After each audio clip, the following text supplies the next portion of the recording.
I can't speak a syllable. I feel so invisible. 'Cause it seems to me that the more I try, the more I see, the less I understand. And I go for you. And I wish you weren't. So I own to a dream I never had. And I think to myself, it's not so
Happy Wednesday, everyone! Welcome to another WedTruckSim.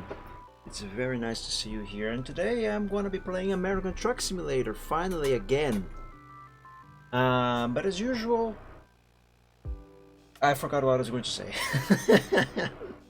Whatever. Anyway, point is, I'm going to be playing American Truck Simulator today on WedTruckSim. This is not going to be a moderation stream. But I have one particular plan for today's stream. I am currently in Artesia here in New Mexico, which, as you can see, is right here on the corner of the map. And I decided to do one long trip today. I don't know how long this trip is actually going to take, if it's going to take the whole duration of the stream, if it's going to take half of it or whatever.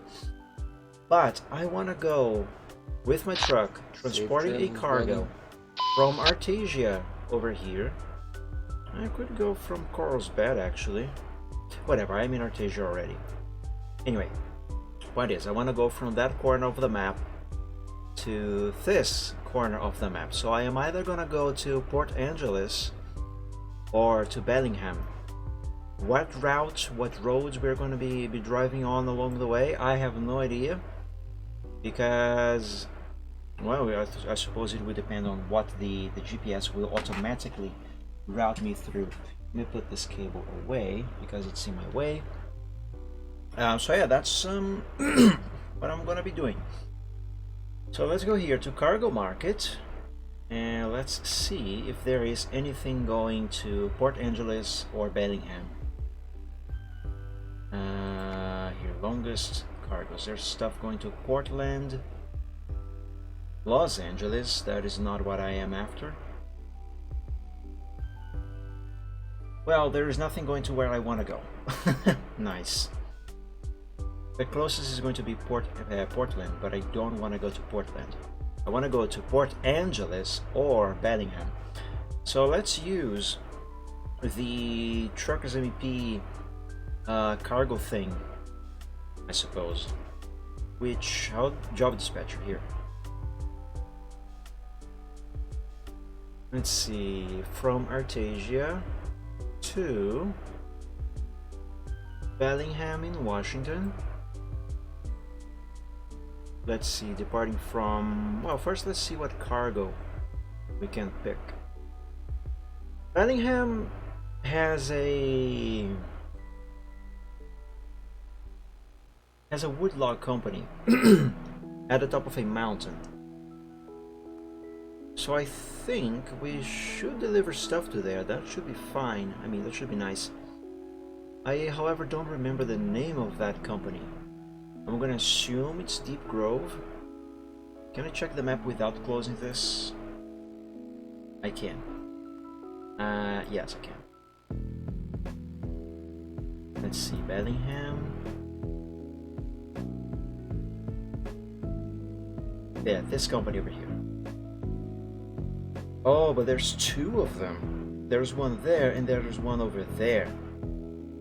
I want to deliver to this one. I don't know which one is going to give me here. Also, I cannot click on the job dispatcher with the map open, so I'm gonna have to close it. Excuse me. So yeah, there's two of them.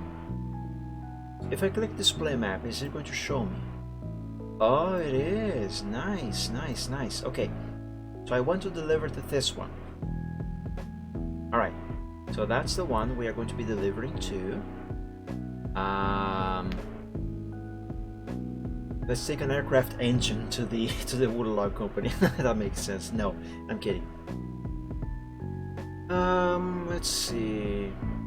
The trailer that I have is not quite fit to this job, but whatever. I'm not going to switch trailers now. I'm too far away from my headquarters to do the switch. Compactor, computers, concrete tubes, curtains, diesel, dry fruits, dry milk, dumpster, dynamite, electronic components, methane, excavated soil, excavator,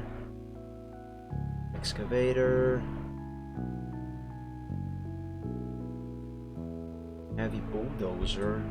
That is definitely not stuff that fits in this trailer. Let's see, maybe some sort of tool? I mean, not that it really matters, but... I don't know. Lumber, logs, log stacker, lime, machine parts. Yeah, well, let's take some machine parts. Let's say that the machinery at the company up the mountain has broken down. They need to do some maintenance, so they need a few new parts. And parts are things that should easily fit in the kind of trailer that I have. Let's use current owned trailer. Oh, by clicking this, it is actually going to filter the kind of cargo that I can transport on this trailer. Okay, I see. So in that case, flower, furniture, home accessories, lemonade. We could bring some lemonade to the workers. Quench their thirst. Potassium, rice, salt, soda ash, sugar, tableware, out powder, tires. We could bring some tires to their machines. Yeah, let's bring some tires to their machines. Urgency, easy, sure. It is going to be a long trip, so let's try and not run out of time. Navigate to take the job immediately. And generate job offer. The cargo is ready to be loaded. Proceed to the loading area. Okay, I think I did it right. Does my driver need to sleep? A little nap is not gonna hurt. Could have done that before I picked the cargo, but who cares? Right, let's go.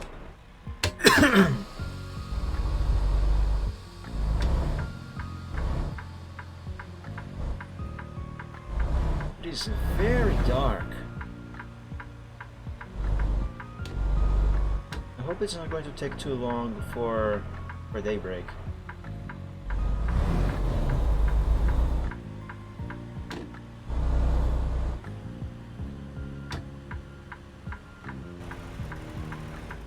Let's widen up this turn a little bit so I'm not going to get tangled the fence there. And here we are. Wait, do I just park there? Or do I actually have to stop here? Oh, I actually do just park there. So let us do that. Also, by the way, I just remembered. Last time I played American Truck Simulator, I was checking the VOD after the stream. And I feel like the sound of the engine of my truck on ATS has been overwhelming the volume of my voice. So let me see if I can drop the volume of the engine a little bit.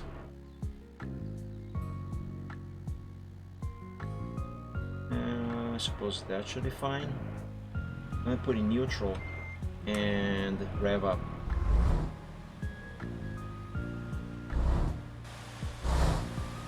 I'm only really gonna be able to test this when driving.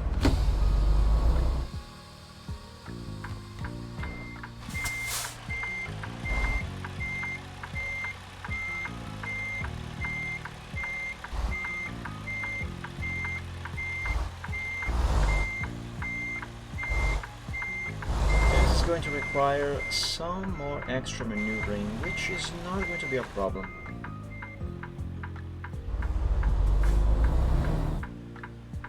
Unless I make it a problem.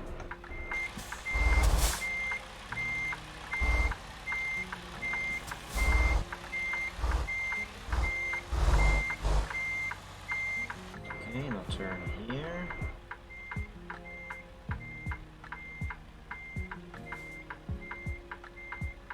I hope I don't hit the gate there. I'm a bit too close to that. But I am almost in the spot. Hey, this here is gonna be enough.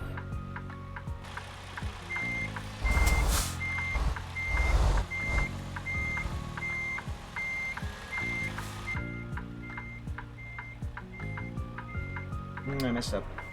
I messed up.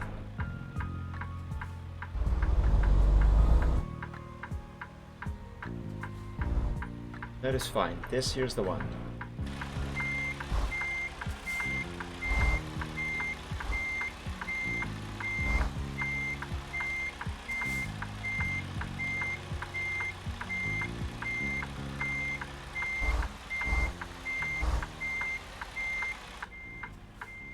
Let's just try and not hit the gates. There we go.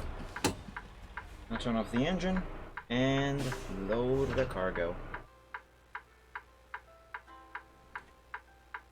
Okay, so we have tires going to Bellingham in the company Deep Grove, ETA of roughly 32 hours. I am certain that I'm going to have to do a few stops along the way for my driver to sleep, and maybe at least 2 to refuel, probably 3. Let's see what route the game has given us. We'll be heading north through Roswell, go to Albuquerque, take a left past Albuquerque, go through Farmington, Moab, Price, Salt Lake City, Ogden, Twin Falls, straight through Boise and Nampa, then Ontario, Pendleton,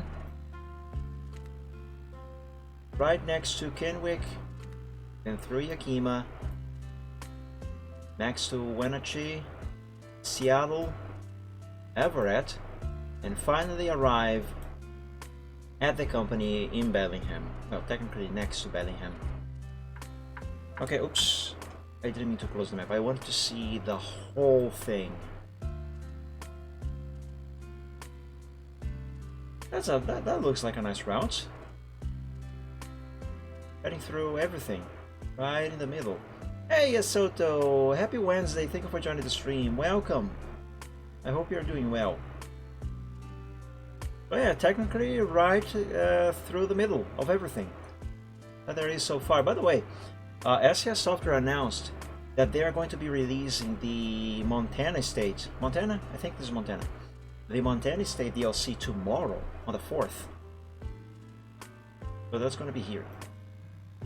And wow, it looks like they have almost the half of the United States all covered up. Alright, let's begin this long journey. Enjoying some nice chill tunes along the way. And ooh, sunrise. It's starting. The sun is starting to rise in the horizon. Nice. Well, not on the horizon yet. What I mean is, daytime is coming. So excellent. We're going to be able to see stuff in the beautiful landscapes. Why is there an alarm ringing? Ah, crap. My dad set an alarm to wake him up from his nap, and now it is ringing during the stream. Fantastic. But anyway, as I was saying, we're going to be able to see the pretty landscapes of the United States. They are beautiful. Okay, that alarm is really bothering me right now. And I cannot stop to turn that off.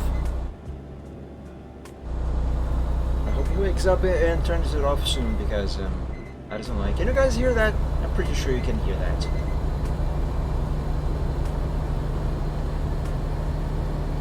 Okay, let's set the map like this and keep this closed.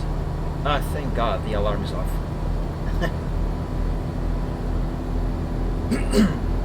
Right, is my axle on the trailer still raised?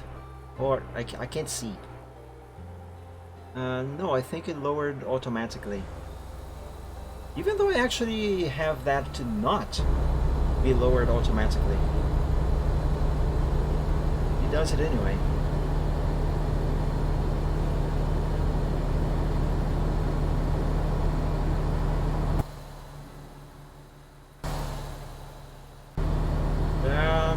the road. Oops.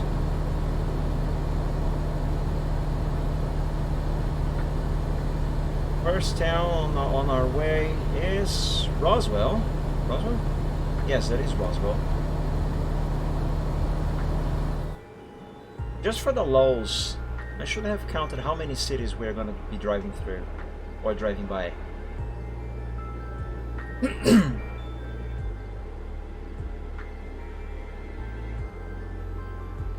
So Roswell is one.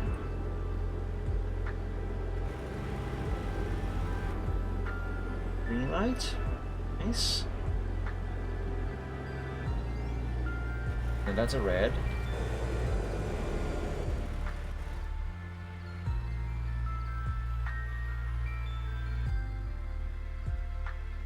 This area of the town is quite deserted.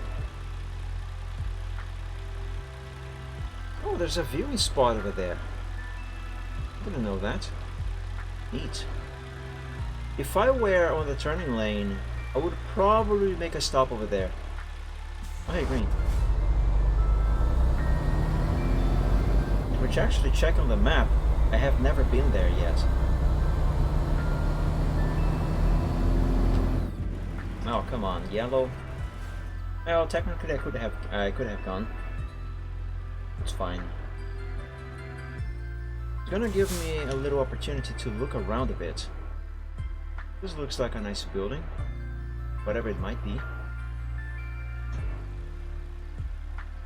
Okay, looking from above, this town actually does not look so bad.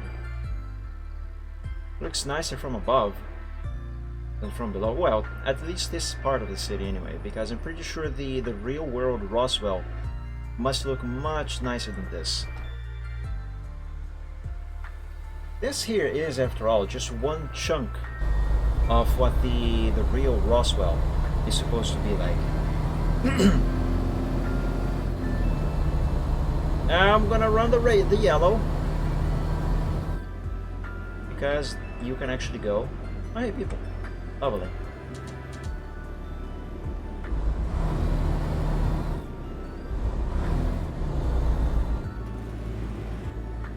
Now the red light I am not going to run. And stop.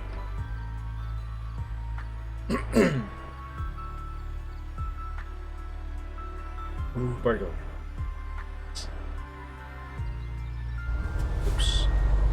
I was going to turn back and look at the back of my cabin and make a comment about a thing that I have back here. But now I have to look forward. Well, I can take a quick peek. Okay, so see this American flag back there? Right there. I love that, but there's one thing that I wish SCS would do, and that is, it would be nice if they could add a few more flags, like from a few different countries. They could add some flags from the Americas, for example, since this is American Truck Simulator. Why? Just because. Just because. It would be fun. Don't get me wrong, I love having this American flag here. But if there was a flag from Brazil, for example, I would hang it over there, at least on this specific truck. Because for a little while I kind of feel like driving this truck with the colors of the Brazilian flag.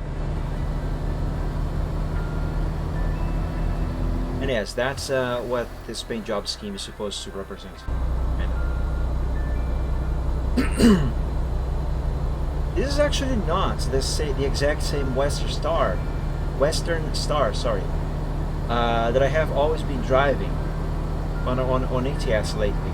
It is the exact same model, the exact same configuration as that one with the Dragon paint job, but this is actually another truck. I bought a new one with the exact same specs and customizations, and I just changed the paint job.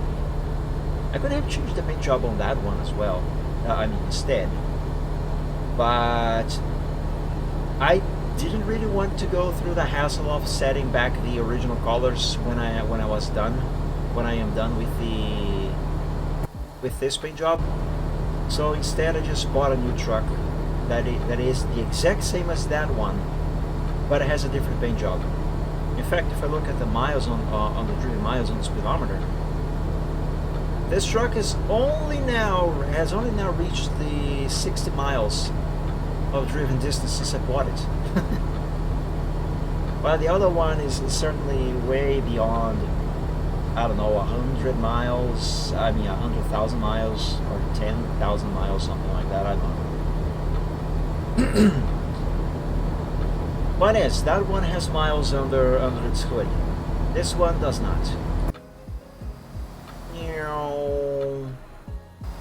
Okay, now I can see if the axle is actually lifted. No, it did go down automatically. I don't know why it does that, because I set it in the settings so the axle does not drop automatically when you load the trailer. I mean, it's not really a big deal, but it's certainly not something that I don't know.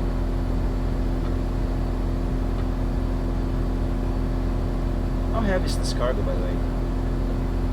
It's 45,229 pounds. Alright, I have no idea how much that is in tons. I should ask my phone, actually. Let's see.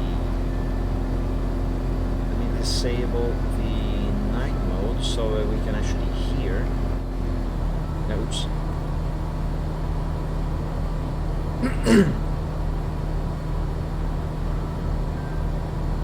45,229 pounds, 2 tons. 45,229 pounds is equivalent to 22.614 US tons. So nearly 23 tons. It's not that heavy. You can bypass the nearby way station. Alright, thank you, game. Oops, slow down. We have to turn here.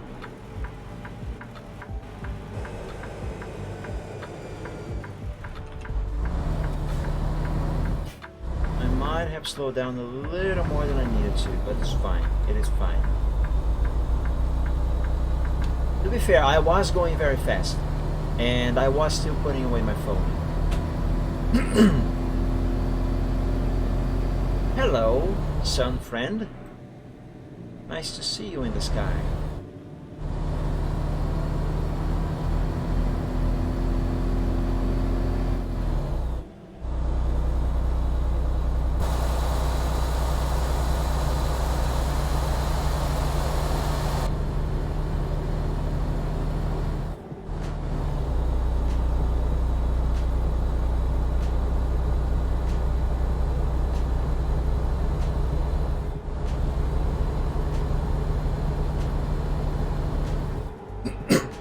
By the way, I was remembering just now, on the last gaming Friday, which was last week obviously, I played that Phasmophobia map on Minecraft, and that is super fun. I really enjoy it. And I was looking after that stream, I don't know if it was the same day or a couple days after that, not that it matters, but I was looking into that map, and because I mentioned on that stream that I really would like to see more updates to that map, see more stuff added, and you know, improvements, improvements and expansions and that sort of stuff. So I went to look into the creator of the map to see if there were any new updates, any news on possibly upcoming updates, that sort of stuff. And I found that the version that excuse me. The version that we have is actually the very last one, because I found a tweet by the creator of that map saying that he's not going to do anything else with that. He's done with that and he's moving on. And so that's sad. It sucks because we are not going to be seeing any new ghosts, any more maps added to. I mean, I say maps, but you know, more, yeah, maps. any new maps. that is sad because that is a super fun thing, super well made. And I'm gonna have to change the lanes here, right? Yes. Now the reason why I had this little confusion when I said maps just now is because although it plays as if you are playing different maps like you would in Phasmophobia, for example, in Minecraft the way it works is it is all one single map, and every single one of the houses that you go to, like for example Tanglewood, Edgefield, etc. While in Phasmophobia those would be separate maps that get loaded. In Minecraft they are all in the same map, they are just different locations in the map that the player gets teleported to. So that is why I got a bit confused if I should really call them maps or not, because technically in Minecraft they are not maps. So yeah. But yeah, the guy is not going to be updating that anymore, which is sad. Don't get me wrong, the content there is super fun, it's awesome. But it's that level of good that it makes you want more, you know?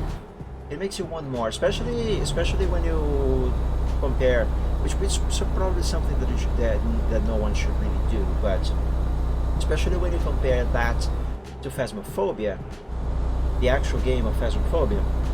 But not in the sense of how much the Minecraft map gets Phasmo right, but rather when you compare the updates, because Phasmophobia is being constantly updated and new stuff is getting added, new ghosts, new tweaks, new mechanics, that sort of stuff. And I'm not entirely sure if I'm really being able to put into words what I'm trying to convey. But I think what I'm trying to say is that when you compare how much Phasmophobia is being improved upon and getting better and better and better, and then you look back to this Phasmo map on Minecraft, and you think, you remember that it's not going to get updated anymore. It's just going to be like this for the rest of the days until further notice. And it's sad to think that it is technically stagnated. It's never going to improve. And it's going to come to a point where it's not going to be bad, but it's definitely not going to be as good anymore. Not because it is going to stop being good, but because of Phasmophobia itself is going to become so much better that when you go back to the Phasmo in Minecraft, that map there, it's gonna feel like an extremely simplistic version of Phasmophobia, which in some ways it already is, because I do realize that that map does function and play a lot like older versions of Phasmophobia. But yeah, it's just too bad that it's not gonna get worked on anymore. What are those dots there? Is that there's supposed to be some sort of secret road? Of sorts? Kinda? But yeah, it's too bad it's not gonna get worked on. If I knew how to quote-unquote program with command blocks, and if I knew how to make adventure maps in Minecraft, maybe I would try to update that thing myself. But I have no idea how to do that. I barely know how to use a command block to run a simple teleportation command to specific coordinates. Let alone program command blocks to run an entire map. Excuse me.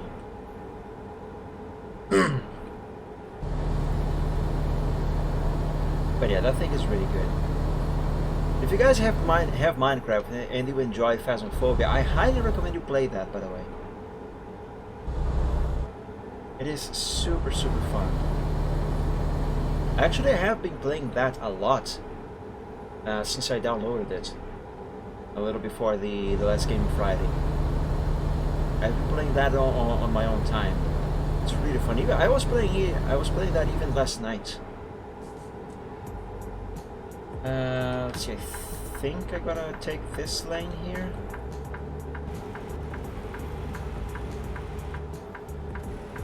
Yes, and then this exit on the right.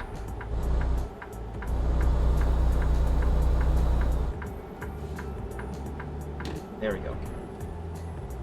Sorry, I don't remember the name of the author of that map, but if you go on Google and you search for Phasmophobia Minecraft, I think it's gonna be the first result.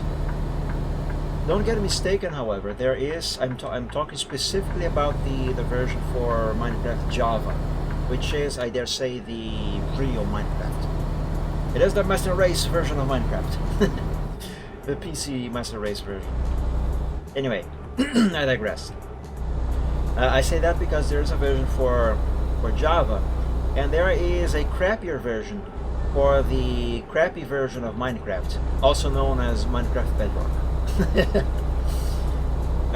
But yeah, there's a Phasmo version for Minecraft Bedrock as well. Which, if you have Minecraft Bedrock and you don't have Java, that is something that you can play. But I do have to say, it is way inferior. I'm not bashing on the creators of that map. I'm pretty sure that they did the best they could. I'm talking about the Bedrock version. I have it. I have played it before, just not on stream. That is actually something that I should do. But anyway, point is, I'm not bashing on the creators of that version of Phasmophobia for Minecraft Bedrock. I'm not bashing on them. I'm not criticizing their work. I'm pretty sure they did the best they could. But the thing is, the Bedrock version of Minecraft, when you compare to Java, it is way more limited on the things you can do. It is way more limited. It does, I think it might allow for a couple things that Java does not. I know that it does have a few things, a handful of things I should say, literally, that Java doesn't have. But that's the thing. Although, let's say that for every 5 things that Minecraft Bedrock does better than Java, there are other 15 things that Minecraft Java Edition does better than Minecraft Bedrock. You know, there's this huge discrepancy of how much better one version is over the other.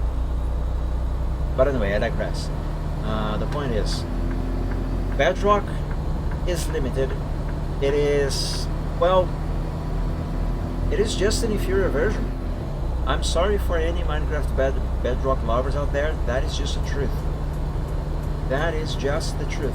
I mean, heck, you cannot even hold stuff on your left hand in the game. You can only hold a map there. And there's only 2 items that you can hold on the offhand, actually. One is the map, and I cannot remember what the other item is. Meanwhile, on Java, you can hold anything that you can think of. If it exists in the game, you can hold it on the offhand.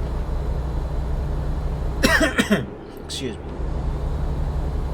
So yeah, I'm not criticizing the creators of that map for Bedrock. I'm pretty sure they did what they could, given the limitations of the version of Minecraft they were working on. And for what it's worth, it is great. It's fantastic. It's absolutely playable. But when I compare it to, it is obviously a personal opinion of mine. But when I compare it to the Java version, I mean, there is no competition. There is no competition. Although I do have to say, the Bedrock version, they have added the photo camera, so you can take photos of stuff, and there's a bone as well that you can take pictures of. You can see the pictures, it just counts towards the objectives. While the Java version map does not have camera, or bone, for that matter. So there's that. On the other hand, the Java version, in order for you to check which evidence that you have found, you open a book and you click rather the options while in the game.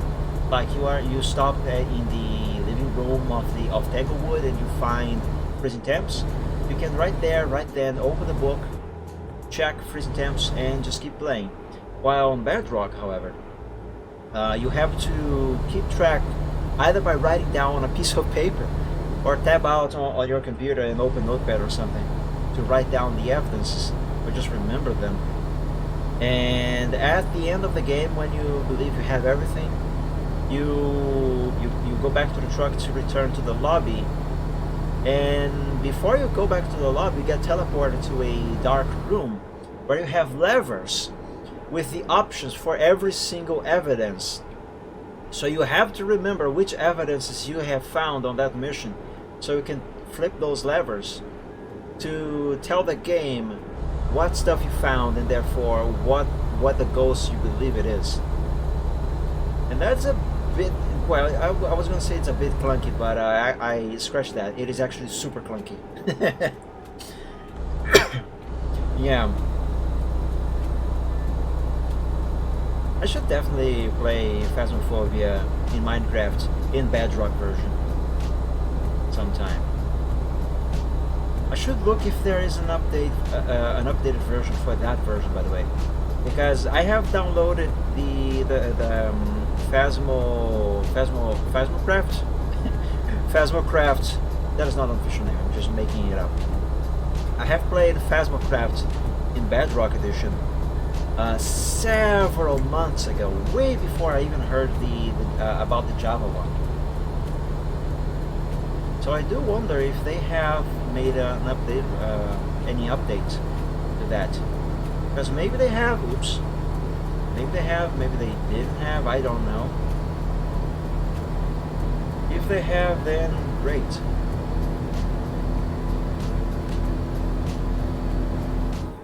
Definitely download it and check it out. By the way, speaking of checking out stuff, how is my fuel level? Where's the fuel gauge here? No, we're still good. Not yet at half a tank, so I can still keep going for a little further. I mean, obviously I can go much farther away, even when I am at half a tank. It's just that I have the habit of topping off whenever I get to have a tank. Excuse me.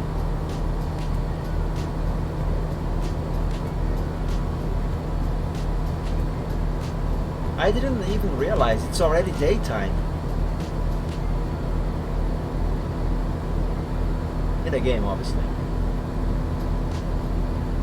Also, the ETA is about 25 hours. I don't know how much time this is going to be in real time. But, what am I trying to say? Yeah, I don't know if I'm going to be able to finish this trip on one single stream. If not, then I'm definitely going to continue on the next WedTruckSim. Because I am enjoying this trip. Look at my truck going super fast. This is a beautiful truck.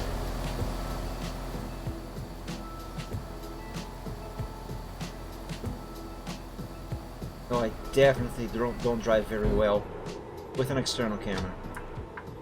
Alright, let's start to slow down and prepare to turn left up ahead.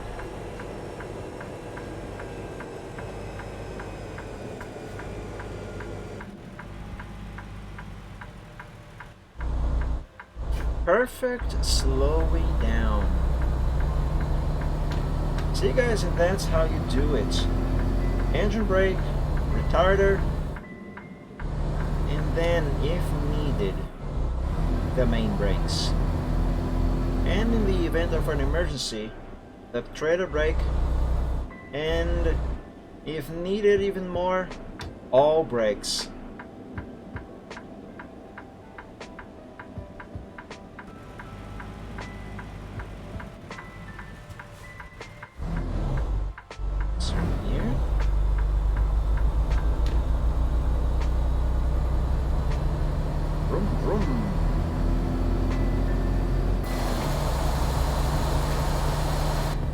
Can I just say, how much I love the sound of the engine brake on American trucks. Listen to this. Oh, that's nice. Although the sound this truck here makes is not as nice as the sound of the Kenworth W900 or the classic design of the Peterbilt. It is not as nice as the sound those trucks make, but it's still super nice. I really like it.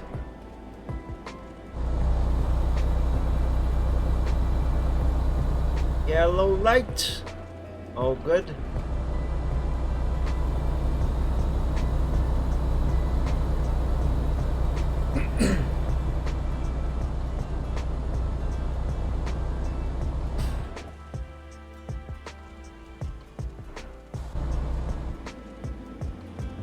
We are going to be taking a right up ahead, but not without first stopping at this red light.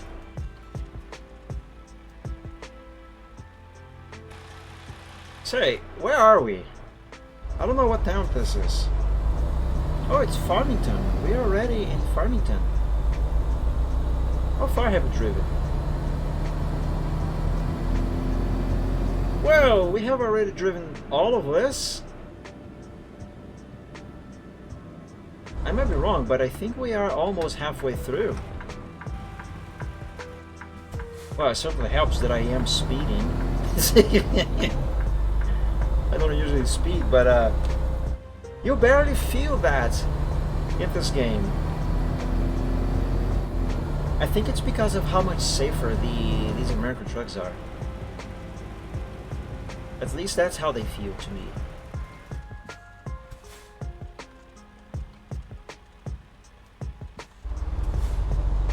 There's a Crown Victoria. I really would like to drive those as alternating AI vehicles on ATS. They have, when I say they, I'm talking about Truckers MP.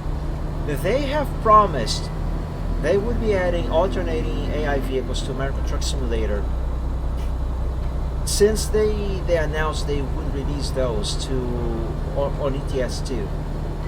And how long has it been already since we've had those on ETS 2? 2 years now? 1 year? 2 years? Something like that. Point is, we still don't have them on ATS, and I honestly have no idea what is taking them so long to bring that feature to American Truck Simulator.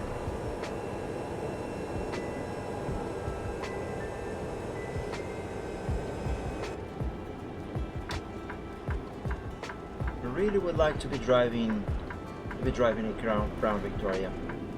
If I had a Crown Victoria that I can use here, I would not ever. Yeah, okay.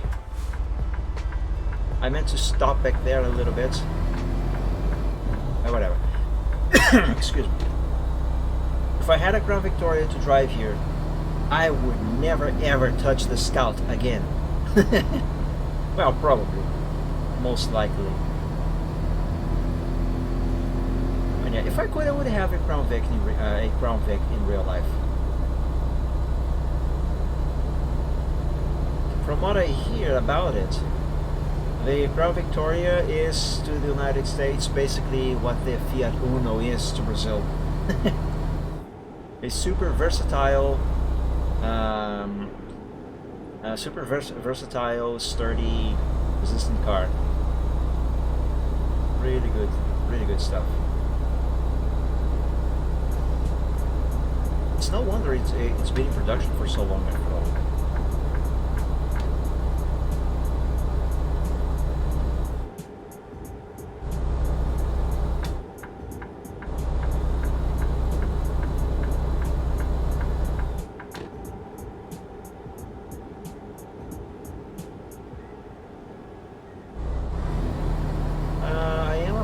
Half a tank of fuel, but I'm not going to stop on this gas station on my left here. If there is another one on my right, then I'm going to stop.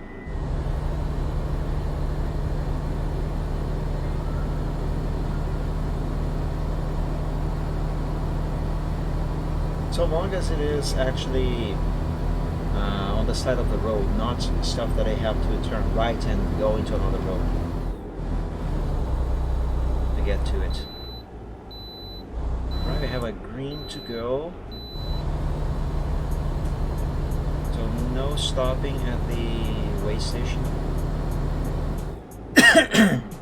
Oh god, I should check these cops.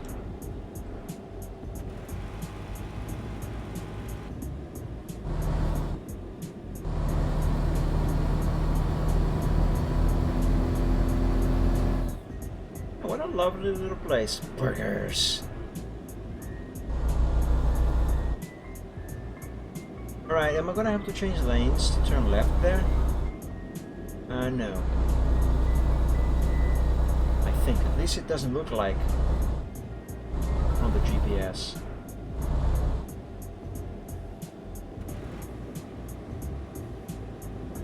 Yeah, that is the case.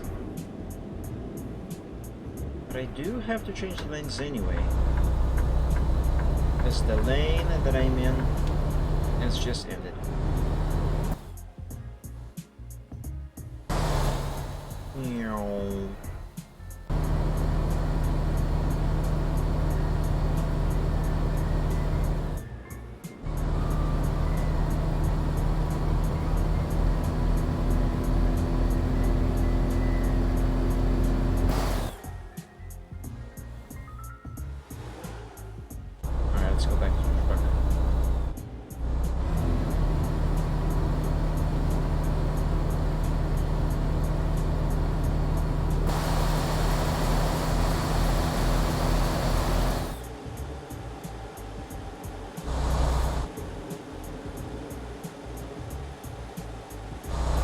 I like how much variety there is on the landscapes on ATS. Every single place that you go to is different. It looks unique. The vegetation is always different everywhere you go. I love it.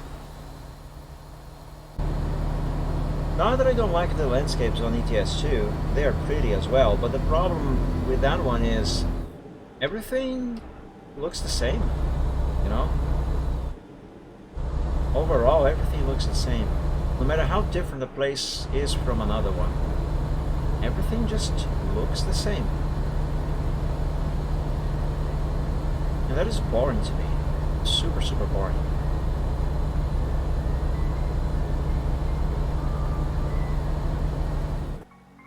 Yeah, this area already looks different from a few meters ago.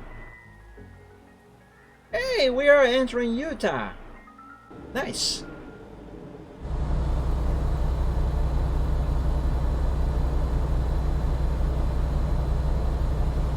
ETA 22 hours. It's gonna be a while. Oh, by the way, how is my sleep meter? I can still go, my driver can still go for many more hours. In-game time.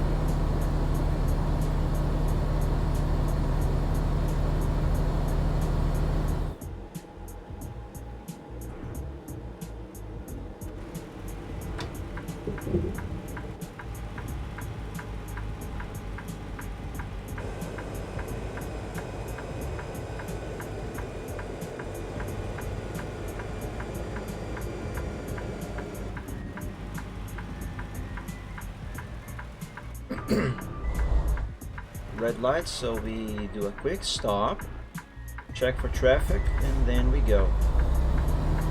And that is how you do right turns on red lights in the United States.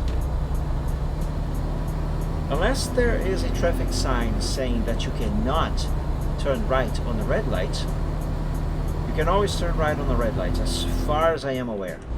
So long as you stop, check for traffic, and if there is no traffic, and if it is safe for you to turn, then you can make the turn. If you just go without stopping, you are going to be violating the traffic laws. And in the game here, you actually get a ticket, which you also would get in real life if a police officer sees you doing that.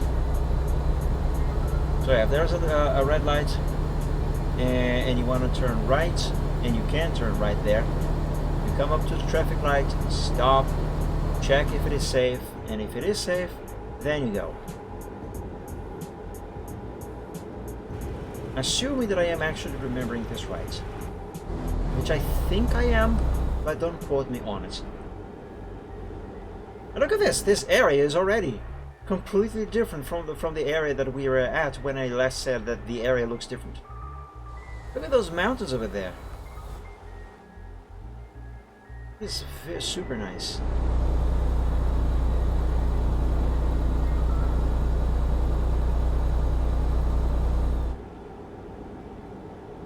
Man, 142 players on the server right now. It should be considered a sin. The fact that this game is not nearly as popular as Euro Truck.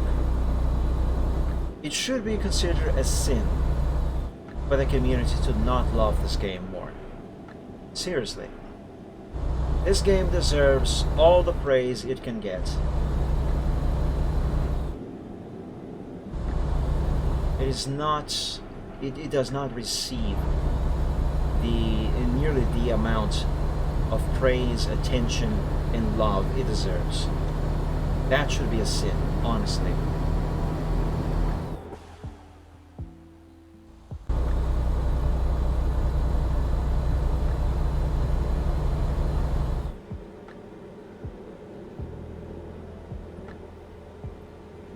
And here we are in Moab.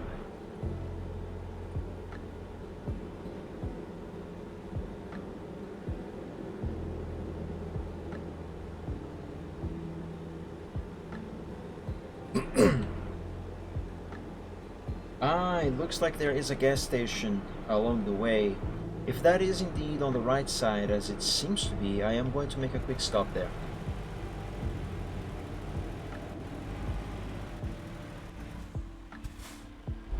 A green light. Thank you. Pardon me. Nope, it's on the left side. I don't really want to turn left to go to the gas station. We're going to stop on the next one. If it is on the right.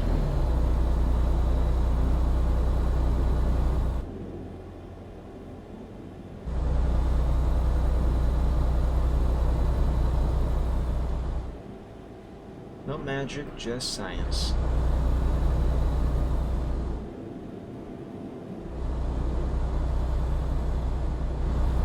I wonder what the world, what our society would be like if magic was real.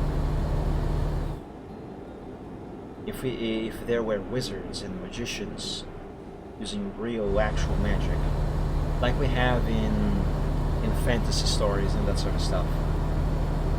I wonder what life would be like. Would we have technology as we have today? Like with computers and smartphones and cars? Would we have that in a world where magic is real? I do wonder sometimes.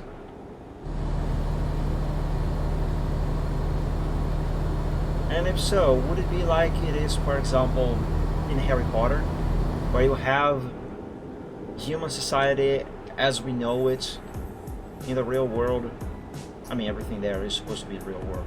But anyway, would you have human society as we know it with cars, technology, and all that sort of stuff, and the magic world with the wizards and witches and the sort of stuff, where they live in their own secret society hidden away? Or would they be integrated? How would stuff be like if magic was real?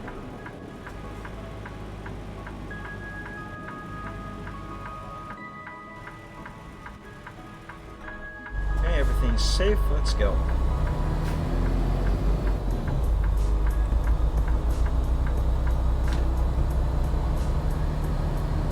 let's hit the freeway, and I believe there should be a gas station coming up soon. Let's confirm with the map after I am in the freeway. Don't see anyone on the mirror, so let's go.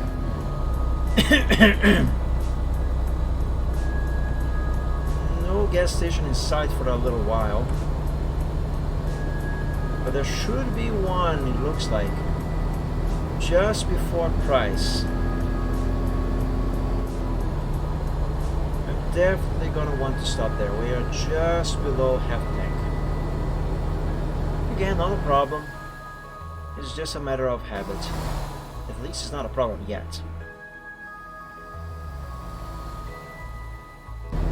By the way, I just remembered they have just added a new Western Star truck, haven't they? Or is that one just an upgrade of this one? I might stop either at a dealership or the repair shop to check.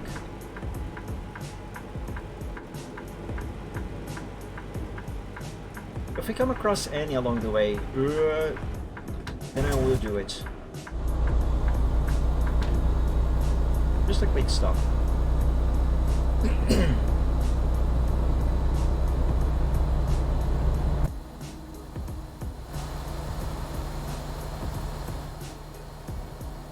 The one thing I wish this paint job had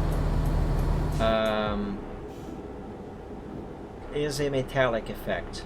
Like the metallic paint job, you know, where you have 3 layers of different paints, or paint colors, to give a sort of effect. I wish the paint job that I'm currently using on this truck had that effect. That would be very nice.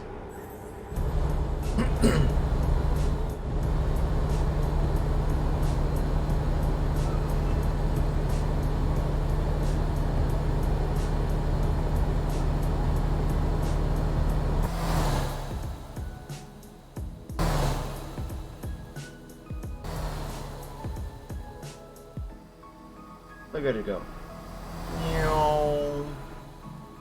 Is this the one that has the air horn that sounds like a train? Nobody around, let me test. No, it isn't. There is another truck.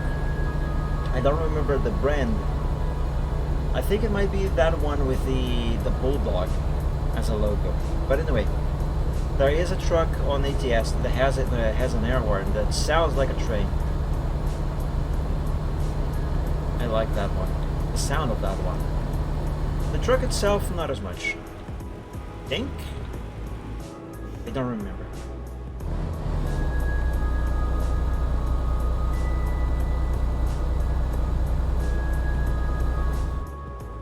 According to GPS, we should stick to this lane.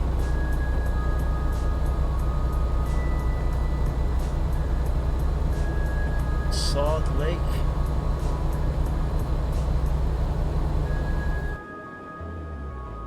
Wait, are we already about halfway?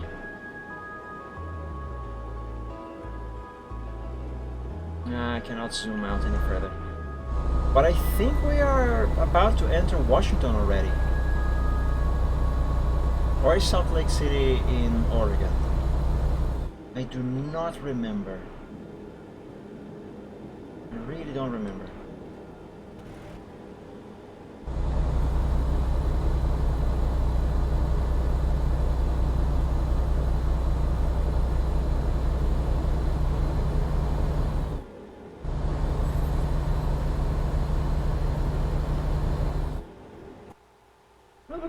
Look at those buildings. Oh, odd. What is that place? They look neat. This whole area looks neat.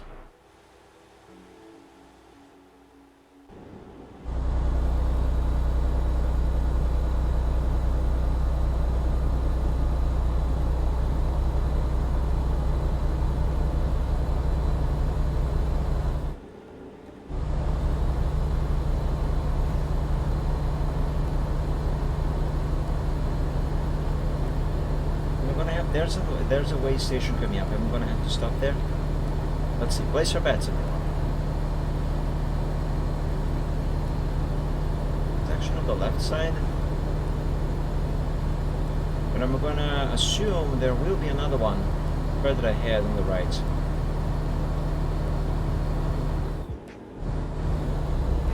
I am almost quite certain of it. I mean, seriously, why would there be only one on one side after all, right? Left lane ends! Oh no, rip.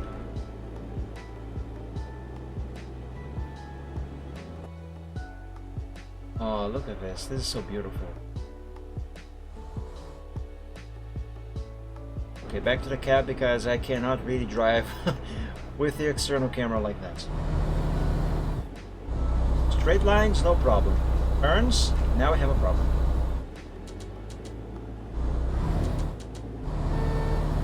Yeah, don't honk.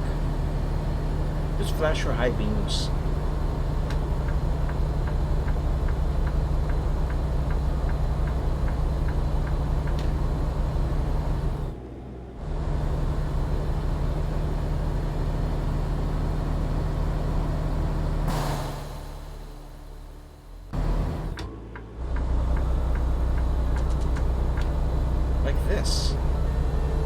And of course he honks.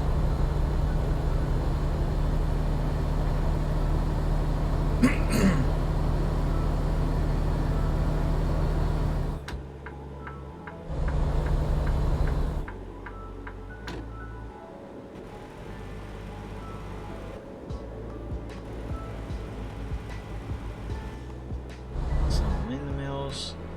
Hey, there's snow on the top of that mountain up there. Nice. Oh, that is beautiful. I really wish I could see places like this in real life with my own eyes. I wish I could visit these places.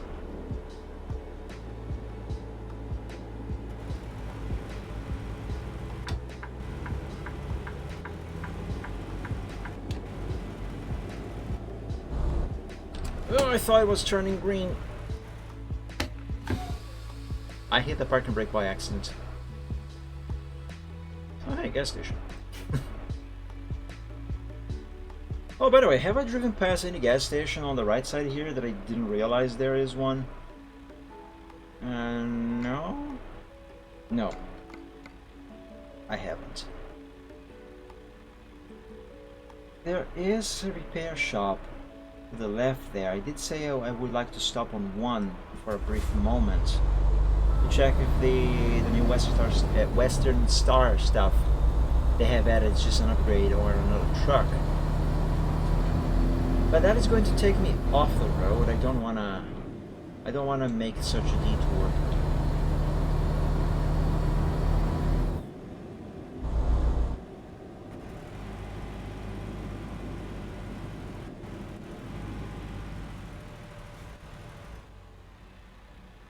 This gas station could very well be useful, usable, I mean.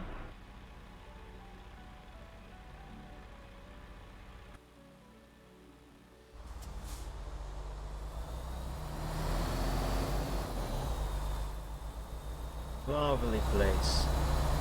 Very lovely. Waffletopia. Waffle House drive-thru? That is interesting. Would you believe if I told you that I have never had waffles before? I should probably look up the recipe and see if that is something that I can make here at home. I don't have a waffle machine after all. But the dough, I'm pretty sure that is something that I can make.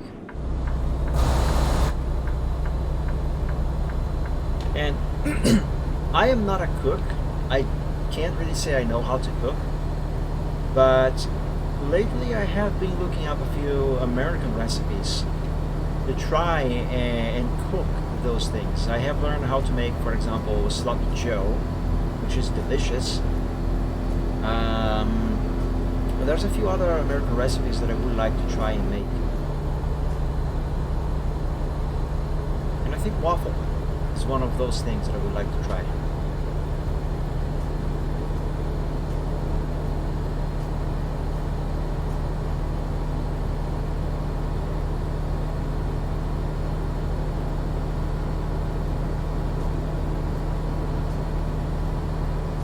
Alright, now I definitely want to stop at a gas station soon. I am almost halfway down to the reserve.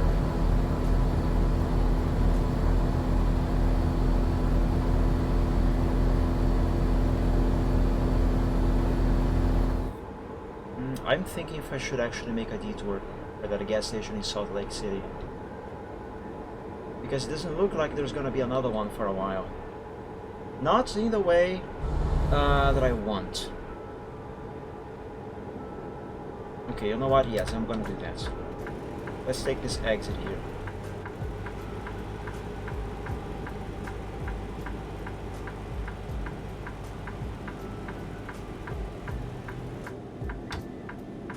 And turn left into the city. Oh, what a weird junction. This junction is weird.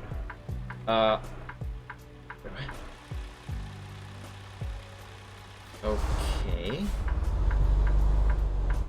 Uh-oh. Oh no! I'm caught up with a barrier. Crap.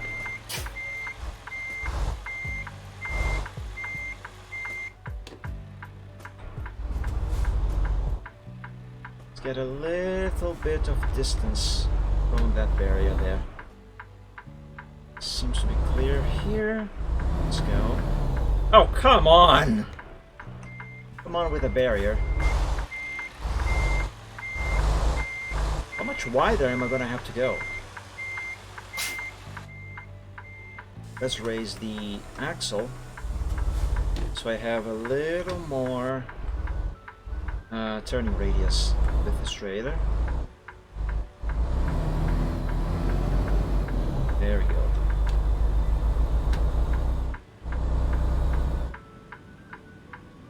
Now we go here. Yes. Oh my god, look at this junction. This, I think I would be confused in real life. I think I would be confused in real life. Mike reversing on one-way street. Wreck pen. Ash, hello, happy Wednesday. Thank you for joining. Good to see you here. But yeah, this junction is a bit confusing. I'm gonna be honest though, there was one time when I was doing a World of Trucks delivery for an event. I was already at the city where I was supposed to make the delivery. And also, by the way, I gotta check the map here to make sure that I am not going to the wrong direction. Okay, I gotta turn right on the next street. I was already at the city. I was entering the city. Oh no, Ash!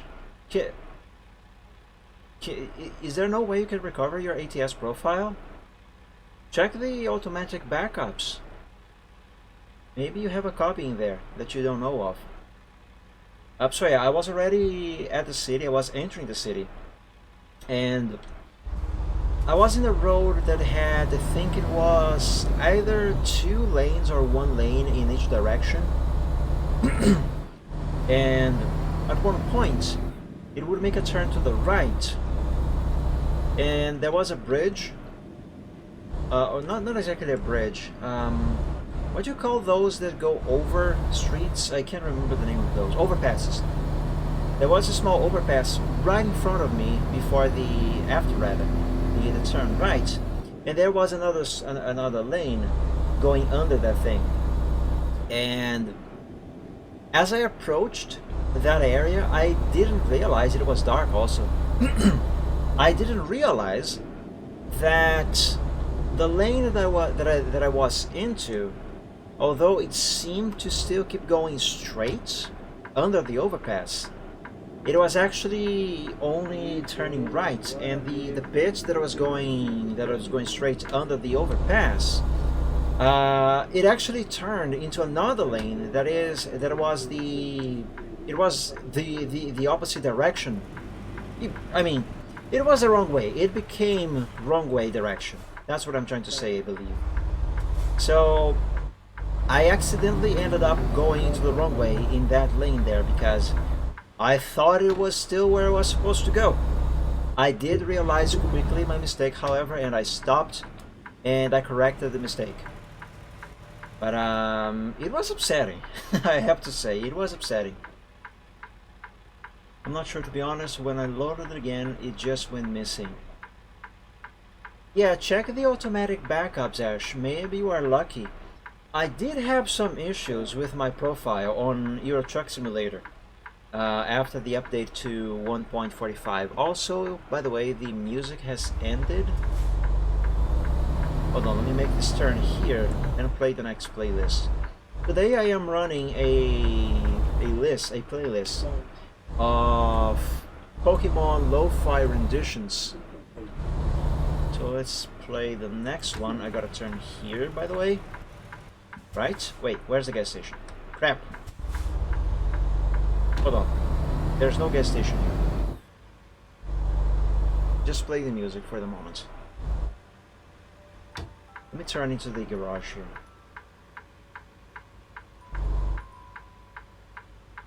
Let me turn into the garage and regroup. Let me see. I just got myself confused and lost, I think.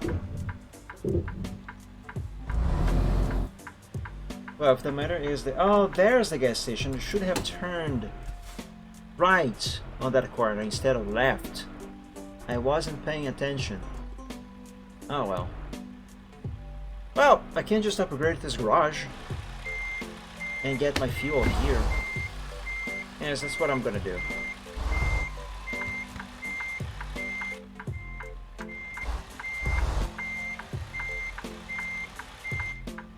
Let's gently and carefully reverse. Alright, I was telling you about my profile on ETS2. So I did have a little bit of an issue with my profile on ETS2. I didn't lose the profile, for one. However, for some reason, the trailer that I was using, it got reset and not disbanded, dismissed. Like I had bought that trailer somewhat recently, and for some reason the game reset everything on the trailer. It reset all the settings that I had on it. It only kept the wheels as custom, but even those, they got reset to the original fleet configuration that I had before I bought the trailer, because I bought the trailer based on an existing trailer on my fleet, and then I changed them for something else, and the game reset it to the original setting, and I really don't understand why. Also, it then dismissed the trailer, and when I tried to pick the trailer back, I opened it on the upgrade shop to restore the settings that I had on it, and the game told me that the trailer had some missing mods that had been refunded, which is nonsense because I have never modded any of my trailers, especially that one. So I still don't understand what happened or why. Point is, I had to reconfigure the trailer from scratch all over again. And I believe that is not the only trailer that got reset. I believe there is another one in the same garage in that garage that also got reset. I thought I lost cause I just bought my first truck on ETS. Wait, what? Oh, my tank is almost empty.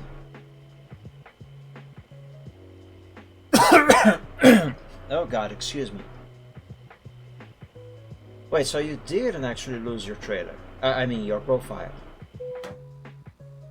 Tank is full. You know what, since I am in the garage, I think I'm gonna have my driver sleep here.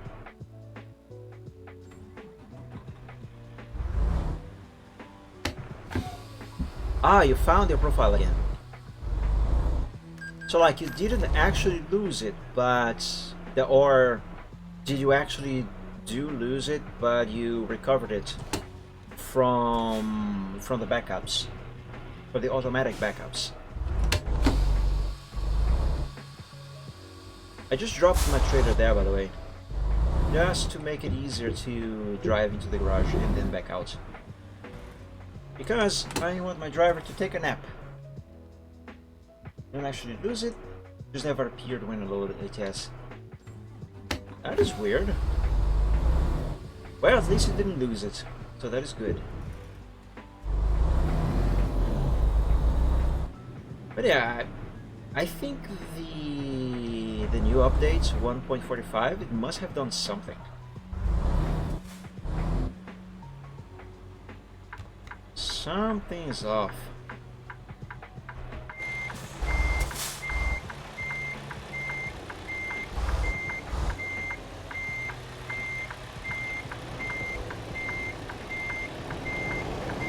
Because it cannot be a coincidence that I had issues with traders on my profile on ETS2 and that you had issues with your profile, with the profile itself on ATS. Thankfully, I have not had any issues with this profile as far as I can tell on American Truck Simulator. I didn't check everything here, but everything seems to be fine so far. But anyway, alright, so we got fuel, we got some hours of sleep. Let's head back out and resume the journey. Why am I indicating it right? I cannot even go here. It is on the next right that I have to turn.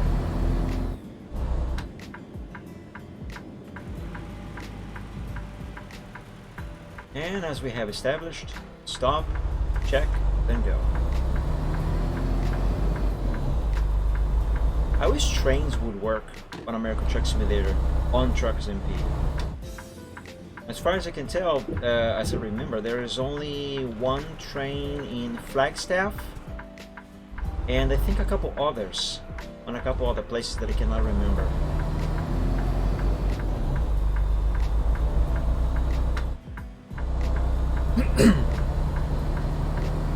I used to have a save added profile with at least 10 million euros. Turns out it's not fun driving with a crap ton of money at the start.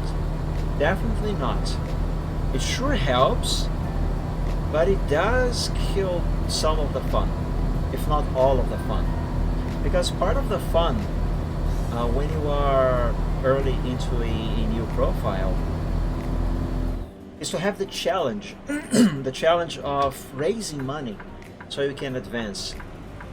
If you cheat money and you can advance at will, that's really not really fun because there's no challenge there. Yeah, it is way more rewarding. And it's not necessarily because well, how can I say it? Because you are accumulating riches, so to speak, but it's rather the sense of accomplishment.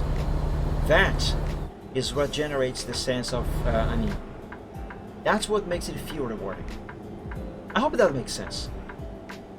I'm not sure if I am expressing exactly what I think I want to say. I don't know what I'm saying anymore. My brain decided that it is starting to become time to stop working. Makes sense. Okay, good. Because for a moment, I couldn't make sense of what I was saying with words. In my mind, it makes all the sense, but when I heard myself say it, I was like, wait, what? What are you saying? What are you talking about?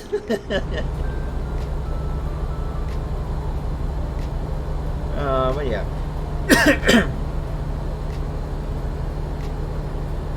The sense of accomplishment is something very, very nice. And that is one of the reasons why I hate cheaters. I hate cheaters, I hate when people cheat. I don't like cheating myself either. Like, does it help to get a lot of money early on a profile? Yeah, sure. But it's not as much. It's not as fun.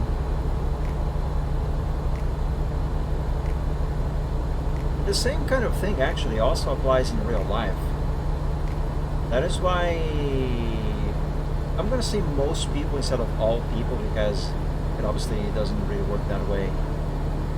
That's why most people who struggle with money usually they prize, they give value to the things they manage to be able to afford, you know, because they had to work hard to get what they finally got. Ah, frick! I'm gonna have to stop at the way station. They had to work hard to obtain something, like maybe, I don't know, buy a car or just buy a device, a phone, whatever. So when they finally manage to obtain that good that they wanted, they feel accomplished, and that is a very honest feeling and a very rewarding feeling.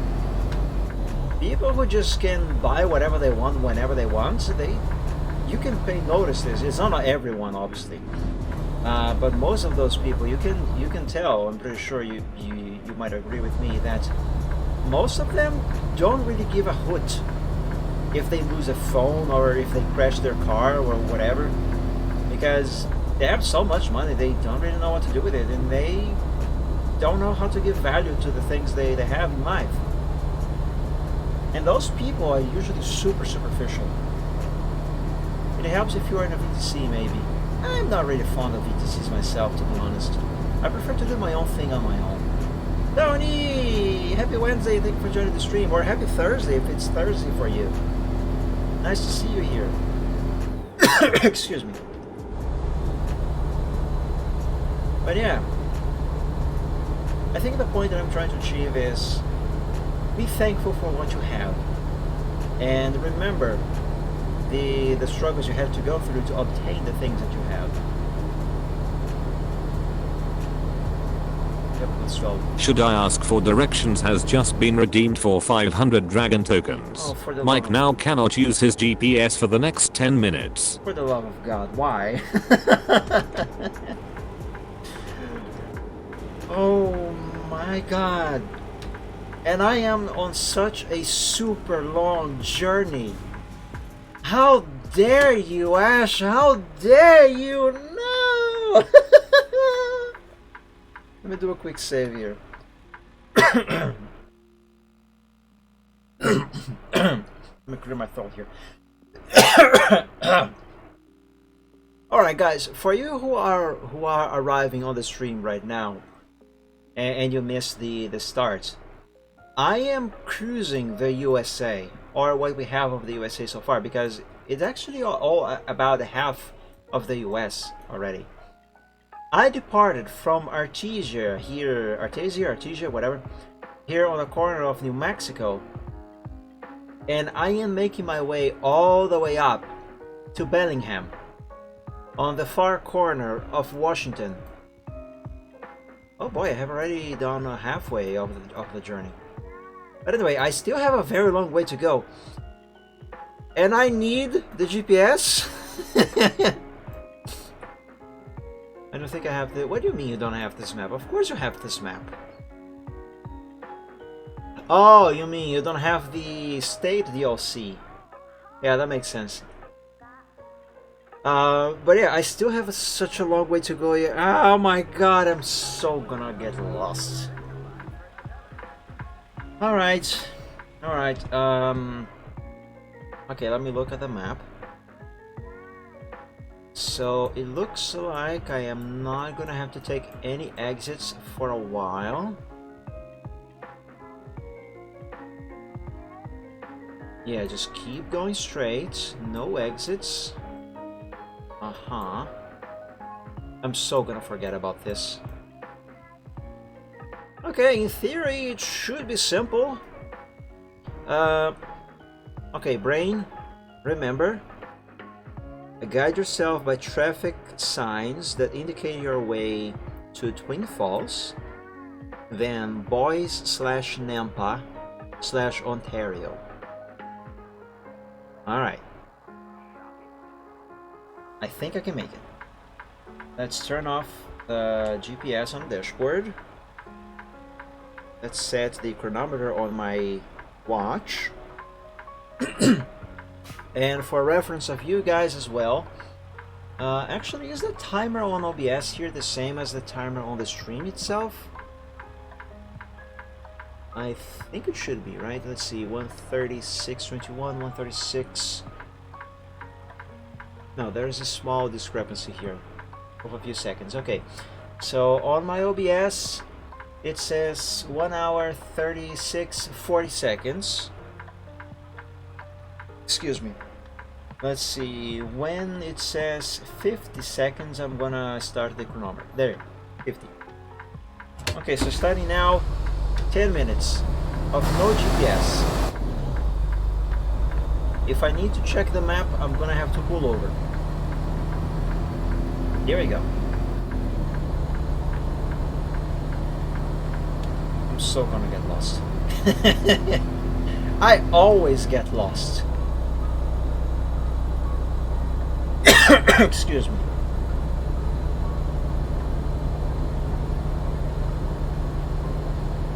No, Tony, I cannot check the map while I am driving now. Check the map, I will have to pull over. No, I don't have to take this exit. Stop trying to make me get lost. I'm already super good at doing that on my own myself. Thank you very much. Let me drink a little bit of water.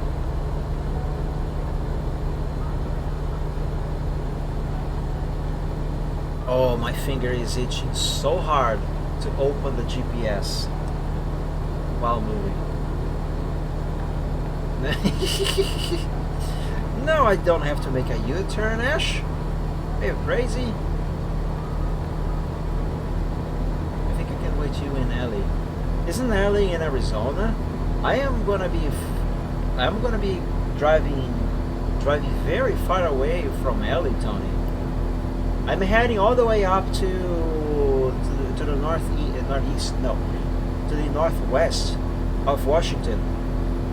I'm heading towards Bellingham. Specifically the logging company at the top of the mountain.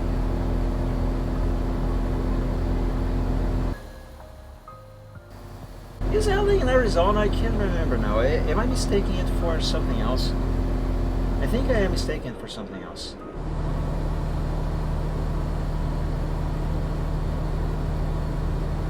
What city / state am I mistaking it for?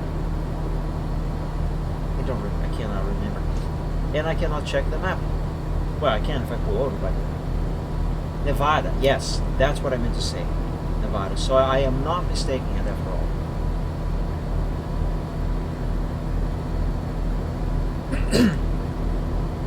Because when I thought of Ellie, I remembered of that little dirt track, the little secret, quote unquote secret, dirt track. That there is just south of the city.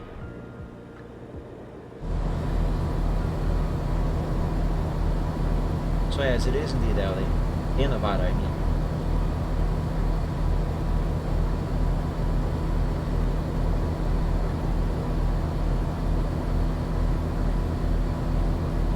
I haven't been there in a while.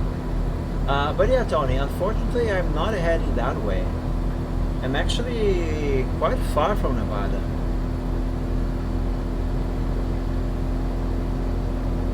That is also a city in my country. What is your country, Ash, if I may ask?